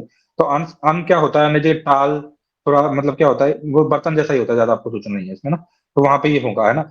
कश्मीर के अंदर नियोलिथिक सेटलमेंट्स जो है, उसमें डॉग्स को बरी वगैरह किया गया है, उनके मास्टर्स के साथ ही पाया गया है काफी हद तक, ठीक है। तो ये देखोगे आप, है ना। उसके बाद बरी जो होगा, इन्फेंट्स को पोर्ट के अंदर बरी करेंगे, मतलब छोटे बर्तन जो होते हैं, मटका वटका जैसा, है ना, हंस वगैरह, उन पॉटरीज के अंदर छोटे बच्चों को बन के मतलब बरी किया जाएगा, कभी यदि छोटे बच्चे की डेथ हो जाती है तो, लाइक दैट, ठीक है। आई थिंक ऐसी ऐसी रिचुअल्स अभी भी काफी जगह देखी जाती है ना। छोटे बच्चे की डेथ होती है तो उसको मटकी के अंदर रख के या फिर किसी बर्तन के अंदर रख के फिर उसको बरी किया जाता है, लाइक दैट। ऐसी चीजें अभी भी देखने को मिलती है ना। तो उसके बाद आपका देखने को मिल जाती है अभी भी ऐसी चीजें। उसके बाद हमारा मतलब कि काफी बार इनके साथ में क्या होता था, ये जो चीजों के साथ में काफी और भी बर्तन वगैरह रख दिए जाते थे। कश्मीर के अंदर आना, एक डॉग को एक मास्टर के साथ बरी किया गया है। तो ये सारा नियोलिथिक साइट है ना, नियोलिथिक एज के अंदर ये सब कुछ हो रहा है। तो हम सोशल लाइफ देख रहे थे, अब हम इकोनॉमिक लाइफ देखते हैं इनके अंदर, है ना। तो यहाँ पे प्राइमरी एक्टिविटी भी हो रही होंगी, सेकेंडरी एक्टिविटी भी हो रही होंगी। तो प्राइमरी एक्टिविटी क्या होगी, ठीक है। तो एग्रीकल्चर के अंदर इंप्रूवमेंट होगा। ये लोग वीट बार्ले तो उगाएंगे, राइस और मिलेट भी स्टार्ट हो जाएगा कल्टीवेट करना। तो जो पहले लोग केवल वीट एंड बार्ले उगा रहे थे मिजोलिथिक के अंदर, वो भी प्रिमिटिव लेवल पे था, वो लोग अब राइस और मिलेट की तरफ भी शिफ्ट हो जाएंगे। डोमेस्टिकेशन के अंदर शीप का डोमेस्टिकेशन होगा, गॉट का डोमेस्टिकेशन होगा, कैटल वाइडली प्रेवलेंट हो जाएंगी। है ना। Cattle were use to cultivation and for transport वगैरह यूज में लेने लग जाएंगे, ठीक है। और cultivation of plants and domestication of animals जो होगा वो किस चीज की तरफ हमें लेके जाएगा, वो हमें थोड़ी सी सेडेंटरी लाइफ स्टाइल की तरफ लेके जाएगा, और विलेज इसका इमर्ज होने लगेगा, विलेज कम्युनिटी बाहर आने लगेंगी, ठीक है। और एग्रीकल्चर और जो आपका क्या है, केटल जो रेजिंग है, वो प्रोडक्टिव इकोनॉमी के अंदर कन्वर्ट होने लगेंगे। और सेकेंडरी एक्टिविटी क्या होगी, तो प्राइमरी एक्टिविटी हो गई है आपकी, ठीक है। अब थोड़ा क्योंकि परमानेंट एग्रीकल्चर फील्ड मिल चुका है इन लोग को, एम्पल फूड की अवेलेबिलिटी हो चुकी है, तो अब सेडेंटरी लाइफ स्टाइल तो आ ही जाएगी, तो ये पॉटरी मेकिंग करेंगे, क्योंकि पॉटरियां बनाएंगे है ना, कुछ ऐसे क्रिएटिव क्रिएटिव सी चीजें करने लगेंगे, तो ये सेडेंटरी लाइफ एक्टिविटी क्या, sorry sorry sedentary life style नहीं, सेकेंडरी एक्टिविटी। तो प्राइमरी एक्टिविटी तो मैंने क्या बता दिया इकोनॉमिक में, आपको एग्रीकल्चर बता दिया, आपको डोमेस्टिकेशन ऑफ एनिमल बता दिया, आपको राइस मिलेट वगैरह का प्रोडक्शन बता दिया, वही एग्रीकल्चर बता दिया। अब सेकेंडरी एक्टिविटी जो होंगी ना, उसमें पॉटरी का फॉर्म बनाएंगे अब ये लोग, नियोलिथिक एज वाले लोग। पॉटरी में क्या करेंगे, ठीक है, व्हील्स को यूज में लेंगे, व्हील को यूज में लेंगे पॉटरी बनाने के लिए, ठीक है। तो कभी बोला जाए कि व्हील को कब यूज में लिया गया पॉटरी बनाने के लिए, तो नियोलिथिक एज के अंदर यूज में लिया गया, ठीक है। इसको आपको याद रखना है थोड़ा सा। और पॉटरी को क्या क्या यूज में लिया जाएगा, जो पॉटरी बनाएंगे उसको कुकिंग के लिए यूज में लेंगे, स्टोरेज करेंगे फूड ग्रेन्स का, उसके लिए यूज में लेंगे। और ऑक्रे कलर्ड पॉटरी बनाई गई है यहाँ पे देखने को, they use ochre coloured pottery, बहुत फेमस है, इंपॉर्टेंट है, ochre coloured pottery neolithic age से स्टार्ट हो जाती है ऑक्रे कलर्ड पॉटरी, तो आपको याद रखना है। फिर उसके बाद है ना, ये सब्सिक्वेंटली स्लो व्हील को स्लो चलाते हुए है ना, कुछ अलग अलग मतलब थोड़े और बेटर फाइनर टाइप के मतलब की प्रॉपर्टी वाली पॉटरी क्रिएट करेंगे, है ना। तो ये थोड़ा मतलब सेकेंडरी एक्टिविटी किस तरह से स्टार्ट हो जाएंगी, ठीक है। उसके बाद ये काफी जगह है ना क्लोथ्स वगैरह को भी बनाना चालू करेंगे, कॉटन एंड वूल, ठीक है। तो मतलब ये स्पिनिंग एंड वीविंग से एक्वेंटेड थे, है ना, they acquainted with spinning and weaving, कटाई एंड बुनाई, स्पिनिंग एंड वीविंग, इससे ये लोग एक्वेंटेड थे, इस चीज को आपको याद रखना है। नियोलिथिक एज वाले लोग तो कपड़े वपड़े की बात करने लग जाएंगे अभी लोग, है ना, कॉटन वगैरह वूल वगैरह की बातें होंगी। इनके जो टूल्स होंगे, वो दोबारा से जो टूल्स होंगे वो डायग्राम नाइफ्स वगैरह, एरो हेड्स वगैरह, लॉन्ग ब्लेड वगैरह, स्पेयर हेड वगैरह, ग्रू वगैरह, ठीक है। तो इस तरीके की चीजें होंगी इनके पास, है ना। और थोड़े से इनके पास पार्शियली पॉलिश टूल्स वगैरह होंगे। तो टूल्स की क्या बात करनी है, थोड़ी साइट्स की बात कर लेते हैं। तो जो साइट्स मिल जाती है नियोलिथिक एज के अंदर, तो नॉर्दर्न इंडिया के अंदर, नॉर्थ इंडिया के अंदर कौन कौन सी साइट्स वो देख लेते हैं।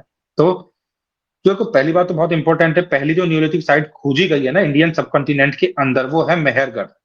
मेहरगढ़ जो है, हालांकि इसकी जो खोज की गई है वो आईबीसी की खोज के बाद भी की गई है मेहरगढ़ की खोज, लेकिन मेहरगढ़ जो है वो एक्चुअली में नॉर्थ इंडियन सब कॉन्टिनेंट के अंदर खोजा गया पहला नियोलिथिक साइट है, ठीक है, मेहरगढ़, ये आपको याद रखना है। तो नॉर्थ इंडिया के अंदर तो मेहरगढ़ हो गया, उसके अलावा इंपॉर्टेंट साइट आपका हो जाएगा कोल्डीवा। कोल्डीवा बेलन वैली यूपी के अंदर आता है, ठीक है। और जो कोल्डीवा है आपका, KOLDIHWA, कोल्डीवा बेलन वैली यूपी में पाया जाता है। यहाँ पे सबसे पहले पैडी उगाया गया था, इसको ध्यान रखना है आपको। फर्स्ट ऑफ ऑल, फर्स्ट सबसे पहले वर्ल्ड के अंदर पैडी कहीं पे उगाया गया है, तो वो कोल्डीवा बेलन वैली यूपी में उगाया गया है, ठीक है। एक चौपानी मांडो इन बेलन वैली, चौपानी मांडो भी बहुत फेमस है बेलन वैली के अंदर ही।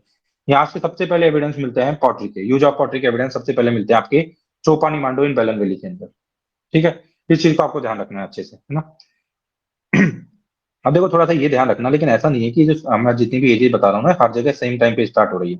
लाइक बताया जाता है कि नॉर्थ वेस्ट रीजन जो आपका है, मतलब प्रेजेंट डे पाकिस्तान, पंजाब वगैरह, हरियाणा वगैरह, राजस्थान वगैरह, वहां पे जो है नियोलिथिक एज लगभग 7000 बीसी में आ गई है। वहीं पे साउथ में और असम के अंदर यही नियोलिथिक एज बताते हैं कहीं ना कहीं पे 1000 बीसी के आसपास देखी गई है। तो ऐसा नहीं है कि यूनिफॉर्मिटी है सब जगह ये सेम चल रही है ना, अलग अलग डिफरेंस है इस एज मतलब टाइमिंग का, आपको ध्यान रखना है इस चीज को ना। अब एक है ना बुर्ज होम, कश्मीर काफी फेमस नियोलिथिक साइट है बुर्ज होम, ठीक है। तो यहाँ पे पिट ड्वेलिंग्स मिली हैं, ठीक है। तो मतलब कि अपने घर के नीचे लोग है ना पिट ड्वेलिंग्स बनाया करते थे, है ना। और और मतलब इसमें क्या करते थे, इनमें पेक्यूलियर बरियल सिस्टम भी मिलता है इसी टाइम पे बुर्ज होम के अंदर, जिसमें डॉग को वॉफ को, सॉरी वॉल्फ या डॉग को एक्चुअली में क्या किया है, डोमेस्टिकेट करते थे, और मतलब कि वहां उसको बरियल प्रैक्टिस वगैरह भी उसकी देखी गई है। तो बुर्ज होम कश्मीर नियोलिथिक साइट काफी फेमस है। एफ है आपकी गुफ गुफ गुफकरल, GUFKRL, गुफकरल कश्मीर। इसमें भी पिट ड्वेलिंग वाज फाउंड हुई है। एब्सेंस ऑफ पॉटरी है इसके अंदर लेकिन, और कॉपर की हेयर पिन मिली है यहाँ पे, है ना, हेयर पिन मिली है, हेयर पिन मिली है किस चीज की, कॉपर की, तांबे की। कहाँ पे, कश्मीर में। कहाँ पे, कश्मीर में, कहाँ पे, गुफकरल के अंदर, GUFKRAL। एक चिरांड काफी फेमस है बिहार के अंदर, चिरंड चिरांड, ठीक है। तो चिरांड जो है वहां पे क्या हुआ है कि काफी सारे स्टोन के टूल्स मिले हैं और बोन के टूल्स मिले हैं, लाइक वहां से निकाले गए हैं। तो ये सारी न्यूलिथिक साइट्स थी जो मैंने आपको बता दी नॉर्दर्न इंडिया के अंदर। मेहरगढ़ जो है बोलन रिवर के आसपास पाया जाता है, और ये बोलन रिवर इंडस रिवर की ट्रिब्यूटरी है, अभी ट्रिब्यूटरी है। बोलन रिवर जो है इंडस रिवर की ट्रिब्यूटरी है, और ये बोलन रिवर के पास मेहरगढ़ पाया जाता है, जो प्रेजेंट डे पाकिस्तान के अंदर है। फर्स्ट खोजी गई नियोलिथिक साइट है ये, ठीक है। और जो दोबारा बता दूं, पैडी का कल्टीवेशन सबसे पहले जो हुआ है वो कोल्डिवा बेलन वैली यूपी में हुआ है। और आपके सबसे पहले जो पॉटरी के यूज के एविडेंस मिलते हैं वो आपके मिलते हैं चौपानी मांडो इन बेलन वैली यूपी, ठीक है। तो ये आपको याद रखना है थोड़ा थोड़ा। तो उसके बाद थोड़ा सा हम इकोनॉमी देख लेते हैं इसकी, है ना। तो नो डाउट प्राइमरी मतलब कि इसमें जो इकोनॉमी थी उसमें वही था कि इन लोगों ने कॉटन वगैरह को ग्रो करना स्टार्ट कर दिया था थोड़ा ना। प्राइमरी सेक्टर इकोनॉमी की बात की जाए तो कॉटन को ग्रो करते थे ये। फिर ये बीट और बार्ले जैसे मतलब कल्टीवेट करते थे, बीट एंड बार्ले प्लांट्स वगैरह। हालांकि मैंने इकोनॉमी पहले भी बता दी है, लेकिन फिर दोबारा से सुन लो, कोई दिक्कत नहीं है। और सेकेंडरी के अंदर वही मतलब क्या करते थे, ये पॉटरी वगैरह बनाते थे, ऑर्नामेंट्स वगैरह बनाते थे, स्टेलेराइट के ऑर्नामेंट्स बनाते थे ये। और बस यही सब चीजें थी। और बस ये सब कुछ है। अब देख लेते हैं हम थोड़ा सा साउथ इंडिया के अंदर जो नियोलिथिक साइट्स है ना, उनका नाम याद रख लो थोड़ा सा। मास्की, ब्रह्मगिरी, हल्लूर और कोडेकल, ये कर्नाटक के अंदर है।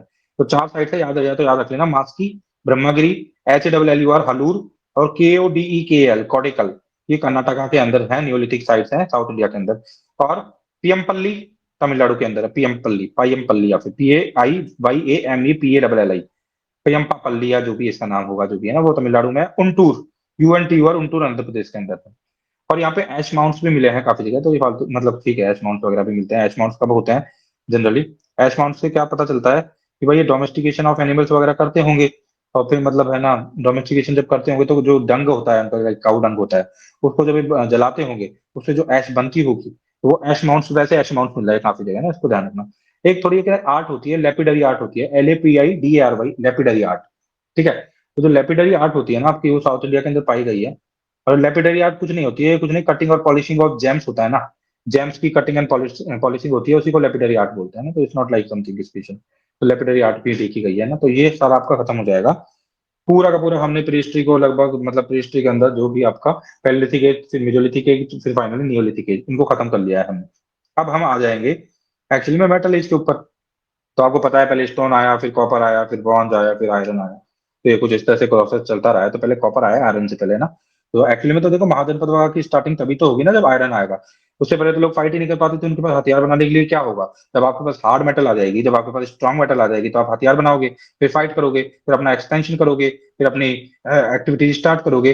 इंपीरियलिस्टिक एक्टिविटीज, या फिर क्या बोल सकते हैं हम, इंपीरियलिस्टिक तो हम आजकल बोलते हैं, है ना, मॉडर्न इंडिया के अंदर थोड़ा सा आगे जाके। उस टाइम पे हम बोल सकते हैं कि आपके साम्राज्य का विस्तार करोगे आप, मतलब आपके राज्य का विस्तार करोगे, आप राजा बनोगे, आप जीतोगे वगैरह वगैरह। ये तभी तो होगा जब स्ट्रॉन्ग हथियार आपके पास होंगे। तो ये सब आयरन एज, आयरन के आने के बाद ही स्टार्ट होता है, महाजनपद के आसपास से। तो फिर महाजनपद बनाए जाते हैं वगैरह वगैरह, उससे पहले तो कहाँ से कुछ होगा यार, है ना। इसी वजह से आप देखना कि IBC के अंदर बहुत ज्यादा मारकाट के कुछ निशान नहीं मिलते हैं। बहुत ज्यादा ऐसा कुछ मिलता नहीं मिलता है कि फाइटिंग वगैरह हुई, कुछ वॉर वगैरह हुए। ठीक है, क्यों नहीं मिलता है? क्योंकि उस टाइम स्ट्रॉन्ग मेटल थी ही नहीं, लकड़ियों से थोड़ी ना लड़ाई करेंगे, ठीक है। हालांकि पत्थरों से कर सकते हैं, लेकिन पत्थरों से जानवर को मारते थे ना, लड़ाई नहीं करते थे जो पहले मेसोलिथिक नियोलिथिक एज वाले जो लोग। क्योंकि आज मतलब आपको समझ आ पा रहा है पूरा। तो अब हम मेटल एज की तरफ शिफ्ट होंगे। अब मेटल खोजी जाएगी। मेटल में पहली मेटल जो खोजी गई आयरन नहीं थी, वो है ना कॉपर थी, ठीक है। और कॉपर में ये टिन को मिला के, आर्सेनिक को मिला के ब्रॉन्ज बना देंगे, ठीक है। और कॉपर में जब जिंक मिला देंगे तो ब्रास बन जाएगा, ठीक है। ब्रास बिल्कुल सोने जैसा नजर आएगा, थोड़ा चमकीला चमकीला, ठीक है। तो वो सब चीजें देखेंगे हम। स्टार्ट करेंगे हम मेटल एज को, ओके। उससे पहले हम देख लेते हैं कि थोड़े स्टोन जो थे ब्रिटल थे। इसको आप जैसे हम इसको मेंड तो आप कर नहीं सकते, उसको मॉर्फेट तो आप कर नहीं सकते, उसको आप एक्चुअली कैसे, एक तरीके से मैं क्या बोलना चाहूँ कि मतलब इसको कुछ, इसको बना तो सकते नहीं हो आप, तो काफी ब्रिटल है, टूट जाएगा बनाने की कोशिश करोगे तो। इसी वजह से बाद में क्या होता है, इनको कॉपर का एक अलॉय मिलता है, ब्रॉन्ज। ब्रॉन्ज क्या होता है एक्चुअली में, कॉपर के अंदर जब आप टिन डाल देते हो तो ब्रॉन्ज बन जाता है। ये देखा गया था जब कॉपर को मेल्ट करके किसी और मतलब ब्रॉन्ज और आर्सेनिक के साथ में, सॉरी टिन और आर्सेनिक के साथ जब इसको मेल्ट करके एक जो बनाया जाता है ना, वो फाइनल जो प्रोडक्ट होता है ना, जैसे हम ब्रॉन्ज बोल रहे हैं यहाँ पे, जब टिन के साथ मिला रहे हैं, तो वो थोड़ा हार्ड होता है, थोड़ा रेजिलेंट भी होता है। तो उसको हम बोलते हैं फ्यूजिबल होता है वो, ठीक है। मतलब वो काफी मतलब ऐसा होता है कि उसको आप कास्ट कर सकते हो, easily you can cast it, है ना। कास्टिंग करके उसको अलग अलग टाइप के फॉर्मेट में आप कन्वर्ट कर सकते हो, ठीक है। और इसका कोरोजन भी बहुत कम होता है जब इसके साथ टिन और आर्सेनिक को मिला देते हैं तो। इस तरीके की चीजों को अब खोज हो चुकी है। और स्मेल्टिंग इंडस्ट्री वगैरह और मेटलर्जी वगैरह स्टार्ट हो चुकी है। और मतलब कि जब मेल्टिंग करके वो दो को मिला के इस तरह से पॉसिबल हो पा रहा है, तो ब्रॉन्ज एज स्टार्ट हो जाएगी, ठीक है। और जब हम ब्रॉन्ज की तुलना में आयरन को देखेंगे तो वो और भी इजी होगा उसके साथ वर्क करना। मतलब उसके थ्रू आप और शार्पर ऑब्जेक्ट बना सकते हो, और फाइनर ऑब्जेक्ट बना सकते हो, और टफर ऑब्जेक्ट बना सकते हो। तो ये और पॉसिबल हो पाएगा जब आयरन का इन्वेंशन, आयरन आ जाएगा ना बाद में जाके, ठीक है। तो या तो हम स्टार्ट करते हैं। हम सबसे पहले हम मेटल एज के अंदर जाएंगे, चालकोलिथिक एज के साथ। जब मैं चालकोलिथिक एज बोल रहा हूँ मतलब कॉपर एज बोल रहा हूँ। जब मैं ब्रॉन्ज एज बोल रहा हूँ मतलब IBC बोल रहा हूँ, मतलब कॉपर के अंदर मैंने टिन मिला दिया है, ठीक है। तो ऐसे हम बातें करेंगे और इन सब चीजों को हम पढ़ेंगे मेटल एज। इससे पहले यदि किसी का कोई क्वेश्चन हो तो बोल सकता है, वो कुछ भी पूछना हो। वैसे हम प्री हिस्ट्री को, मतलब वैसे हम पैलेलिथिक एज और मेजोलिथिक एज और नियोलिथिक एज को खत्म कर चुके हैं। कैरी ऑन करूँ ना मैं? आप लोग थके तो नहीं हो ना अभी? कैरी ऑन करूँ मैं? कोई बताएगा मुझे?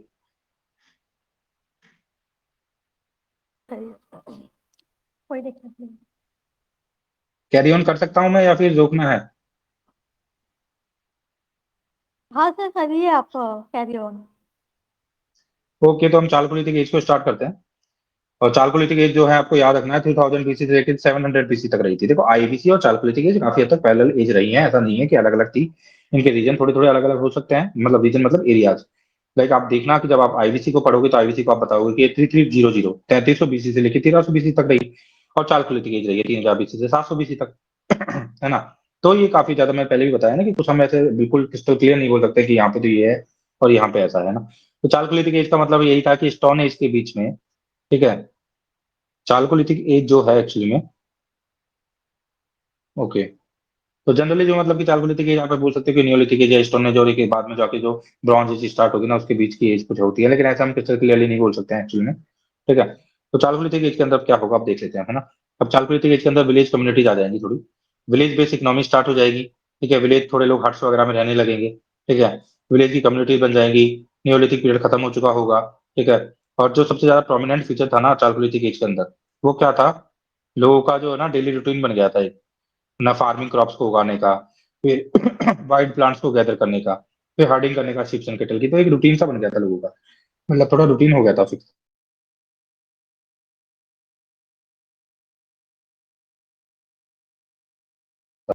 तो बेसिकली चालकोलिथिक जो एज होगी ना उसमें जो हाउसेज होंगे, घर बनने लगेंगे अब, है ना। तो घर दो टाइप के होंगे चालकोलिथिक एज के अंदर। कुछ घर रेक्टेंगुलर होंगे, कुछ घर जो होंगे वो सर्कुलर होंगे। जो हाउसेज होंगे कुछ रेक्टेंगुलर होंगे, कुछ सर्कुलर होंगे। ठीक है, ये लोग है ना ब्रंट ब्रिक्स से एक्विंटेड नहीं थे। पता है क्यों बताया जा रहा है कि ब्रंट ब्रिक्स से, जो ब्रंट ब्रिक्स है उससे एक्विंटेड नहीं थे? क्योंकि आईबीसी के लोग ब्रंट ब्रिक को यूज में लिया करते थे ना। और ये कहीं ना कहीं पे पैरेलल ही चल रही है थोड़ी सी। तो इसके अंदर आपको ध्यान रखना है कि जब आप कंपेयर भी करोगे ना चालकोलिथिक को आईबीसी से, हम आगे जाके करेंगे, और फिर हम आईबीसी को मतलब मेसोपोटामिया सोसाइटी वगैरह सबसे भी, सिविलाइजेशन से भी कंपेयर करेंगे, तो हम पाएंगे एक्चुअली में कि ये काफी ज्यादा विलेज टाइप की है। जो आपकी चालकोलिथिक एज है वो विलेज टाइप की। यहाँ पे ब्रंट ब्रिक्स वगैरह का बारे में आपको पता नहीं है ज्यादा, है ना। और आप तो मतलब सिंपल सा मतलब कि मड ब्रिक से ही घर को बना रहे हो।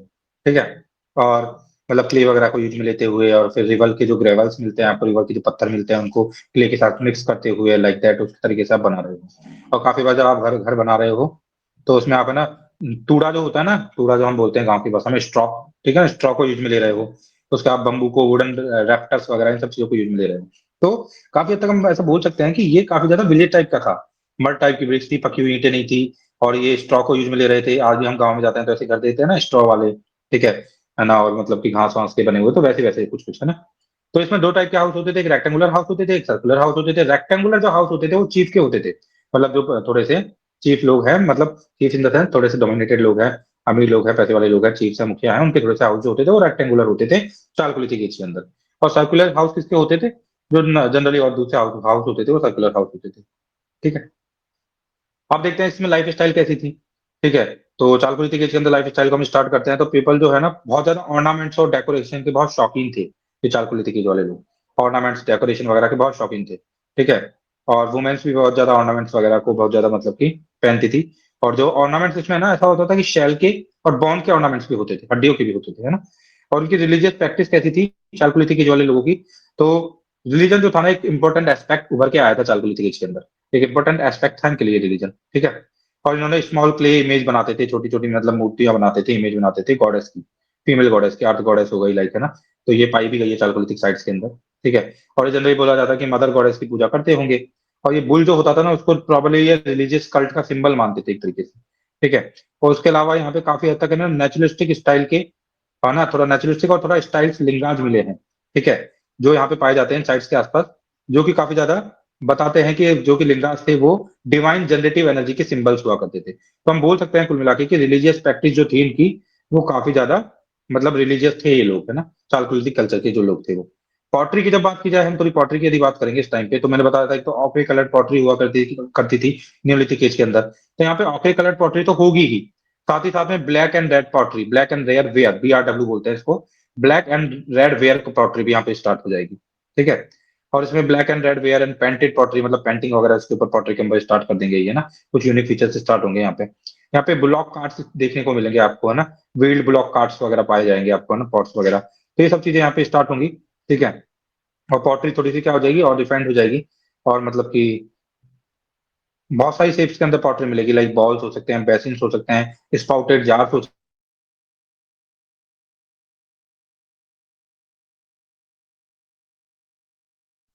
सर आपका आवाज नहीं आ रहा शायद।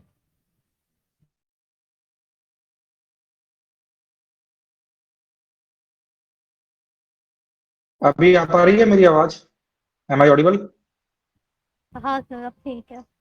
ओके, तो हम कहाँ पे थे फाइनली? हम बोल रहे थे पॉटरी की बात कर रहे थे। तो पॉटरी की जब हम बात कर रहे थे, तो पॉटरी में हमें देखिए वेरियस टाइप की पॉटरी वहां पे मिलती है। अब बरियल प्रैक्टिस देख लेते हैं थोड़ी सी, है ना। तो बरियल प्रैक्टिस आपकी चालकुलिथिक एज के अंदर भी थे। इसमें क्या होता था कि बरी किया जाता था जो डेड लोग होते थे उनको, ठीक है। और जनरली, है ना, डायरेक्शन होती है जब बरी किया जाता था इंसान को, तो नॉर्थ साउथ डायरेक्शन में रखते थे उसको, महाराष्ट्र के अंदर। लेकिन, है ना, महाराष्ट्र में जो डायरेक्शन होती थी ना, कभी पूछा जा सकता है कि जब चालकुलिथिक एज थी, जब बरीड किया जाता था, तो महाराष्ट्र वगैरह के आसपास के एरिया के अंदर कैसी पोजीशन के अंदर बरी किया जाता था? तो साउथ नॉर्थ पोजीशन होती थी। लेकिन साउथ इंडिया के अंदर काफी जगह पोजीशन ईस्ट वेस्ट भी पाई गई है, ठीक है। इस चीज को आपको याद रखना है, ठीक है। ओके। उसके अलावा मतलब कि ये ग्रेव गुड्स दिया करते थे, है ना, रिचुअल्स परफॉर्म करते थे, स्पिरिट वगैरह में बिलीव रखते थे, तो क्या करते थे, चॉप ऑफ कर देते थे काफी बार पैरों को। काफी ऐसे स्केलेटन मिले हैं दैमाबाद के अंदर जिनके पैर नहीं है। तो उससे क्या पता चलता है कि इनको ऐसा, इनको डर था ऐसा कि एक्चुअली में कि स्पिरिट वगैरह होती है, आत्माएं वगैरह होती है, तो ये जो बरियल्स करते थे उसमें चॉप ऑफ करते थे फुट को, पैरों को हटा दिया करते थे काफी बार। तो ऐसी भी चीजें देखने को मिली हैं, ठीक है। और रिचुअल्स वगैरह भी करते थे। और तो मतलब जो ये गुड्स, ग्रेव गुड्स दिया करते थे, मतलब ग्रेव को जो गुड्स देते थे, उससे क्या पता चलता है, क्या इन्फेरेंस हम इससे निकाल सकते हैं? जो ग्रेव गुड्स दिया करते थे, बरीड जब करते थे, तो मतलब इनके अंदर कल्चर के अंदर नॉर्म्स और वैल्यूज थी सोसाइटी में। टेक्नोलॉजिकली ये थोड़े एडवांस थे। इकोनॉमिकल और सोशल स्टेटस इनका नॉर्मल से ठीक ठाक सा रहा होगा, ठीक है।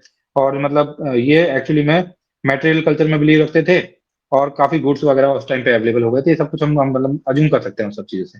अब इनकी इकोनॉमिक लाइफ देखते हैं हम, तो प्राइमरी लाइफ तो इनकी थोड़ी, प्राइमरी इकोनॉमी तो कैसी थी इनकी, मैं बात कर रहा हूँ चालकुलिथिक एज के लोग के अंदर। मेटल एज के अंदर मैं एंट्री कर चुका हूँ, चालकुलिथिक एज चल रही है, उसके अंदर मैं बातें कर रहा हूँ। पैलियोलिथिक, मेजोलिथिक और नियोलिथिक में पढ़ा चुका हूँ, अभी मेरी चल रही है मेटल एज, उसके अंदर में चल रही है चालकुलिथिक एज। और चालकुलिथिक एज के अंदर मैं बातें कर रहा हूँ, उसके अंदर मैंने बातें कर ली हूँ किस चीज की, थोड़ा रिलीजियस प्रैक्टिस की, पॉटरी की, बरियल प्रैक्टिस वगैरह की। अब मैं बात कर रहा हूँ इकोनॉमी की। इकोनॉमी की जब मैं बात कर रहा हूँ, तो उसमें बात कर रहा हूँ सब्सिस्टेंस इकोनॉमी जो थी, है ना। तो इकोनॉमी कोई सब्सिस्टेंस टाइप की थी, इकोलॉजिकली एडेप्टिव। सब्सिस्टेंस मतलब क्या होता है, मतलब यही सब्सिस्टेंस फार्मिंग, मतलब सर्वाइवल वाली फार्मिंग वगैरह ऐसा, है ना। तो ये इनकी जो इकोनॉमी थी, इसमें ये इकोलॉजिकली अडेप्टिव हो चुके थे, और ये काफी हद तक ड्राई फार्मिंग भी करने लगे थे, है ना। ड्राई फार्मिंग का मतलब क्या होता है, थोड़ी सी टेक्नोलॉजिकली ये थोड़े एडवांस हो गए थे, तो एग्रो क्लाइमेटिक कंडीशंस के हिसाब से ये थोड़ा सा फार्मिंग वगैरह करने लगे थे, है ना। ओके। फिर इनके जो एग्रीकल्चर थे, उसमें खरीफ और रबी दोनों फसलें उगा रहे थे, लाइक व्हीट, राइस, बाजरा, बार्ले वगैरह। हॉर्टिकल्चर वगैरह ये किया करते, हॉर्टिकल्चर वगैरह ये लोग किया करते करते थे काफी हद तक, ठीक है। और हॉर्टिकल्चर वगैरह, फ्रूट्स वेजिटेबल वगैरह उगा काफी हद तक, ठीक है। उसके अलावा एक्चुअली में ये है ना, ब्लैक सॉइल वगैरह। 1 मिनट, जस्ट ए मिनट, मैं कॉल, मेरे पास एक कॉल आ रहा है, जस्ट ए मिनट।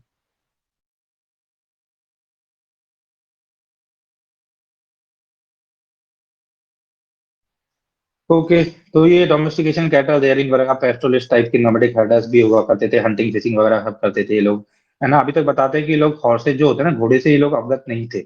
अवगत मतलब एक्विंटेड नहीं थे हॉर्सेज से, ठीक है। उसके अलावा, है ना, मतलब कि ये सब कुछ था।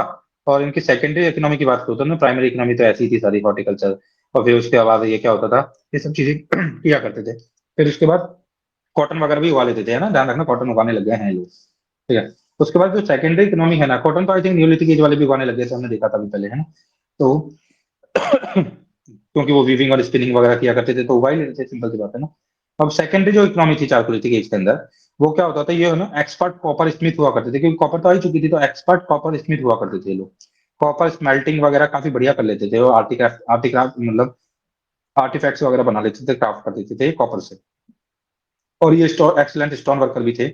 और काफी ज्यादा जो सेमी पीएस स्टोन्स होते हैं, like carnelian, steatite, quartz, quartz crystals वगैरह, उनके बीड्स वगैरह ये बना लेते थे ना। तो beads of semi PS stones वगैरह ये सभी बनाते थे, ठीक है। उसके बाद जो ह्यूमंस होते थे ना, वो क्लॉथ यूज में लेते थे वूल और कॉटन के, ठीक है। और ये स्पिनिंग और वीविंग वाली आर्ट भी जानते थे, जो कि नियोलिथिक एज वाले लोग भी जानते थे। अब इसके बाद यदि थोड़ा और देखा जाए ना, तो मतलब थोड़ा सा और देख लेना, इनकी जो टर्सरी इकोनॉमी भी हुआ करती थी, तो इनकी टर्सरी इकोनॉमी थी, आप देखो अब तक सेकंड इकोनॉमी चल रही है, अब यहाँ पे टर्सरी इकोनॉमी भी आ जाएगी। तो टर्सरी इकोनॉमी के अंदर भी ट्रेड वेड मतलब स्टार्ट करेंगे, थोड़ा बहुत ट्रेड वेड के लिए जाएंगे, ट्रेड करेंगे, है ना। तो प्रॉफिट वगैरह मेक करेंगे, अक्यूमुलेटेड करेंगे वेल्थ को, सोशल इनइक्वलिटीज स्टार्ट हो जाएंगी। तो देखो जब टर्सरी इकोनॉमी आती है ना, जब आप ट्रेड करते हो, जब गैदर करते हो, उसको सेल करते हो, तभी जाके थोड़ा सोशल इनइक्वलिटीज स्टार्ट होती है, क्योंकि तभी जाके वेल्थ क्रिएशन स्टार्ट होता है, तभी लोगों का स्टेटस बदलता है, कुछ लोग ऊपर जाते हैं, कुछ लोग नीचे जाते हैं। तो सोशल इनइक्वलिटी स्टार्ट होती है, तो चालकुलितिक पीरियड में ऐसा होने लग गया था, जो कि अब से पहले नहीं देखा गया है इतना ज्यादा। मतलब इनकी टर्सरी इकोनॉमी भी स्टार्ट हो जाएगी, और काफी हद तक ये ट्रेड वगैरह करने लगेंगे। यहाँ पे ट्रेड फ्लरिश होने लगेगा, और ट्रेड तो आईबीसी में भी था, आपको पता है ना। तो यहाँ पे क्या हो गया, अब लार्ज सेटलमेंट्स हो जाएंगे, काफी ज्यादा large settlements are the major centre for trade and exchange. तो जो लार्ज सेंटर थे, जो कि ट्रेड एंड एक्सचेंज के लिए सेंटर का काम करते थे, वो आहर था, ठीक है। एक था आपका नवदातोली, ईरान, ईरान और रंगपुर, ये कुछ जगह थी, है ना। आहार, नवदातोली, ईरान, रंगपुर, चारकोलिथिक साइट्स थी, जहाँ से कि ये ऐसे पॉइंट थे जहाँ से काफी ट्रेड और एक्सचेंज वगैरह हुआ करता था, ठीक है। एक व्हील्ड ब्लॉक वगैरह कार्ड्स जो है उसको यूज में लेने लगेंगे ये, ठीक है। व्हील्ड जो आपका ब्लॉक होगा ना, अब मतलब जो भी बैलगाड़ी वगैरह जो भी होती है, वो कार्ड्स वगैरह, उनको यूज में लेंगे लॉन्ग डिस्टेंस ट्रेड के लिए, beside the river and transport वगैरह। मतलब ये कुल मिला के इन सब चीजों को करने लग जाएंगे, ट्रांसपोर्टेशन स्टार्ट कर देंगे, व्हील्ड ब्लॉक कार्ड्स वगैरह को यूज में लेना चालू करेंगे। अब इसकी थोड़ा हम कल्चर देख लेते हैं, मतलब टर्सरी एक्टिविटी यहाँ पे स्टार्ट हो चुकी है। अब हम देखेंगे कल्चर ऑफ द मतलब chalcolithic age, culture of the chalcolithic age का यदि हम थोड़ा देखना चाहें, थोड़ा सा, तो ये तो पता ही है कि भाई काफी ज्यादा ये है ना, मेटल्स और वगैरह को मतलब कैप्चर करने के लिए काफी लंबा लंबा ट्रेवल करते थे ये, ठीक है। मतलब किस लिए चेक करते थे, लॉन्ग डिस्टेंस मेटल और जो होते हैं ना, अयस्क जो होता है मेटल का, उसको ढूंढने ढूंढने के लिए लोग जाया करते थे, ठीक है। और फिर वहीं जाके सेटल हो जाते थे काफी बार, और वहीं न्यू कल्चर बना लेते थे काफी बार। तो जो चालकुलितिक कल्चर है ना आपकी, वो रिवर्स के खिलाफ, रिवर्स के किनारे बहुत ज्यादा पनपी है एक्चुअली में, है ना, बहुत ग्रो हुई है रिवर्स के किनारे। तो चालकुलितिक जो कल्चर जो थी, हालांकि मतलब काफी ज्यादा इसके किनारे ग्रो हुई है ना, आपको ये ध्यान रखना है। अब जो फेमस जो कल्चर है ना चालकुलितिक, फेमस फेमस कल्चर्स, तो आहार कल्चर एक, तो एक आपकी प्रभास या रंगपुर कल्चर है, तो आहार कल्चर आपकी राजस्थान में है, प्रभास या रंगपुर कल्चर आपकी गुजरात में है, जौरवे कल्चर आपकी अहमदनगर डिस्ट्रिक्ट महाराष्ट्र के अंदर है, मालवा कल्चर आपकी गुजरात में है, और कयाथा करके कल्चर है, KAYATHA, ये मध्य प्रदेश के अंदर है। और जो एक कल्चर है उसके अंदर क्या स्पेसिफिकली मिला है वो देख लेते हैं। तो आहार कल्चर जो है आपकी, जो आहार बोल दो या आहार बोल दो, आहड़ कल्चर जो आपकी है, जो राजस्थान के अंदर है, जो कि आपकी चालकोलिथिक कल्चर है, उसके अंदर क्या हुआ है, काफी सारी चीजें मिली हैं।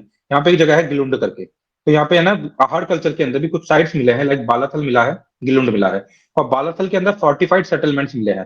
फोर्टिफाइड सेटलमेंट्स मतलब होता है कि मतलब फोर्टिफाइड करके रहना, दुर्ग उर्ग किला विला बना के रहना, मतलब अपना सेटलमेंट करके रहना। तो फोर्टिफाइड सेटलमेंट्स आपको बालाथल में मिले हैं, राजस्थान के अंदर, आहर कल्चर के अंदर, और गिलुंड करके भी एक यहीं पे जगह है, ठीक है।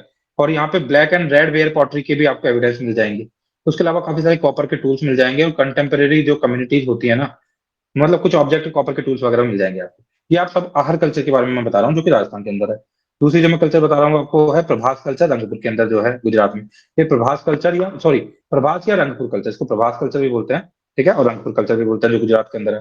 तो प्रभास एंड या फिर रंगपुर जो कल्चर है, इसमें मेजरली क्या मिला है, इसमें रेड वेयर मिले हैं, कुछ पॉलिश रेड वेयर, ठीक है। तो ये हॉलमार्क है इस कल्चर के, polish red ware is the hallmark of this particular Prabhas या फिर रंगपुर कल्चर ऑफ गुजरात।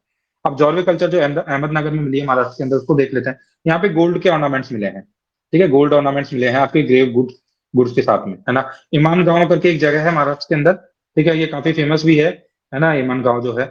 यहाँ पे क्या क्या मिला है थोड़ा सा, यहाँ पे कुछ सर्कुलर पिट्स मिले हैं, ठीक है, सर्कुलर पिट हाउसेज मिले हैं, गोल्ड स्मिथ के एविडेंस मिले हैं, यहाँ पे एविडेंस और गोल्ड स्मिथ वगैरह तो मिले हैं। अब हम मालवा कल्चर गुजरात के ऊपर आ जाते हैं। नर्मदा की ट्रिब्यूटरी जो है, उसकी ट्रिब्यूटरी के आसपास ये कल्चर पाई जाती है।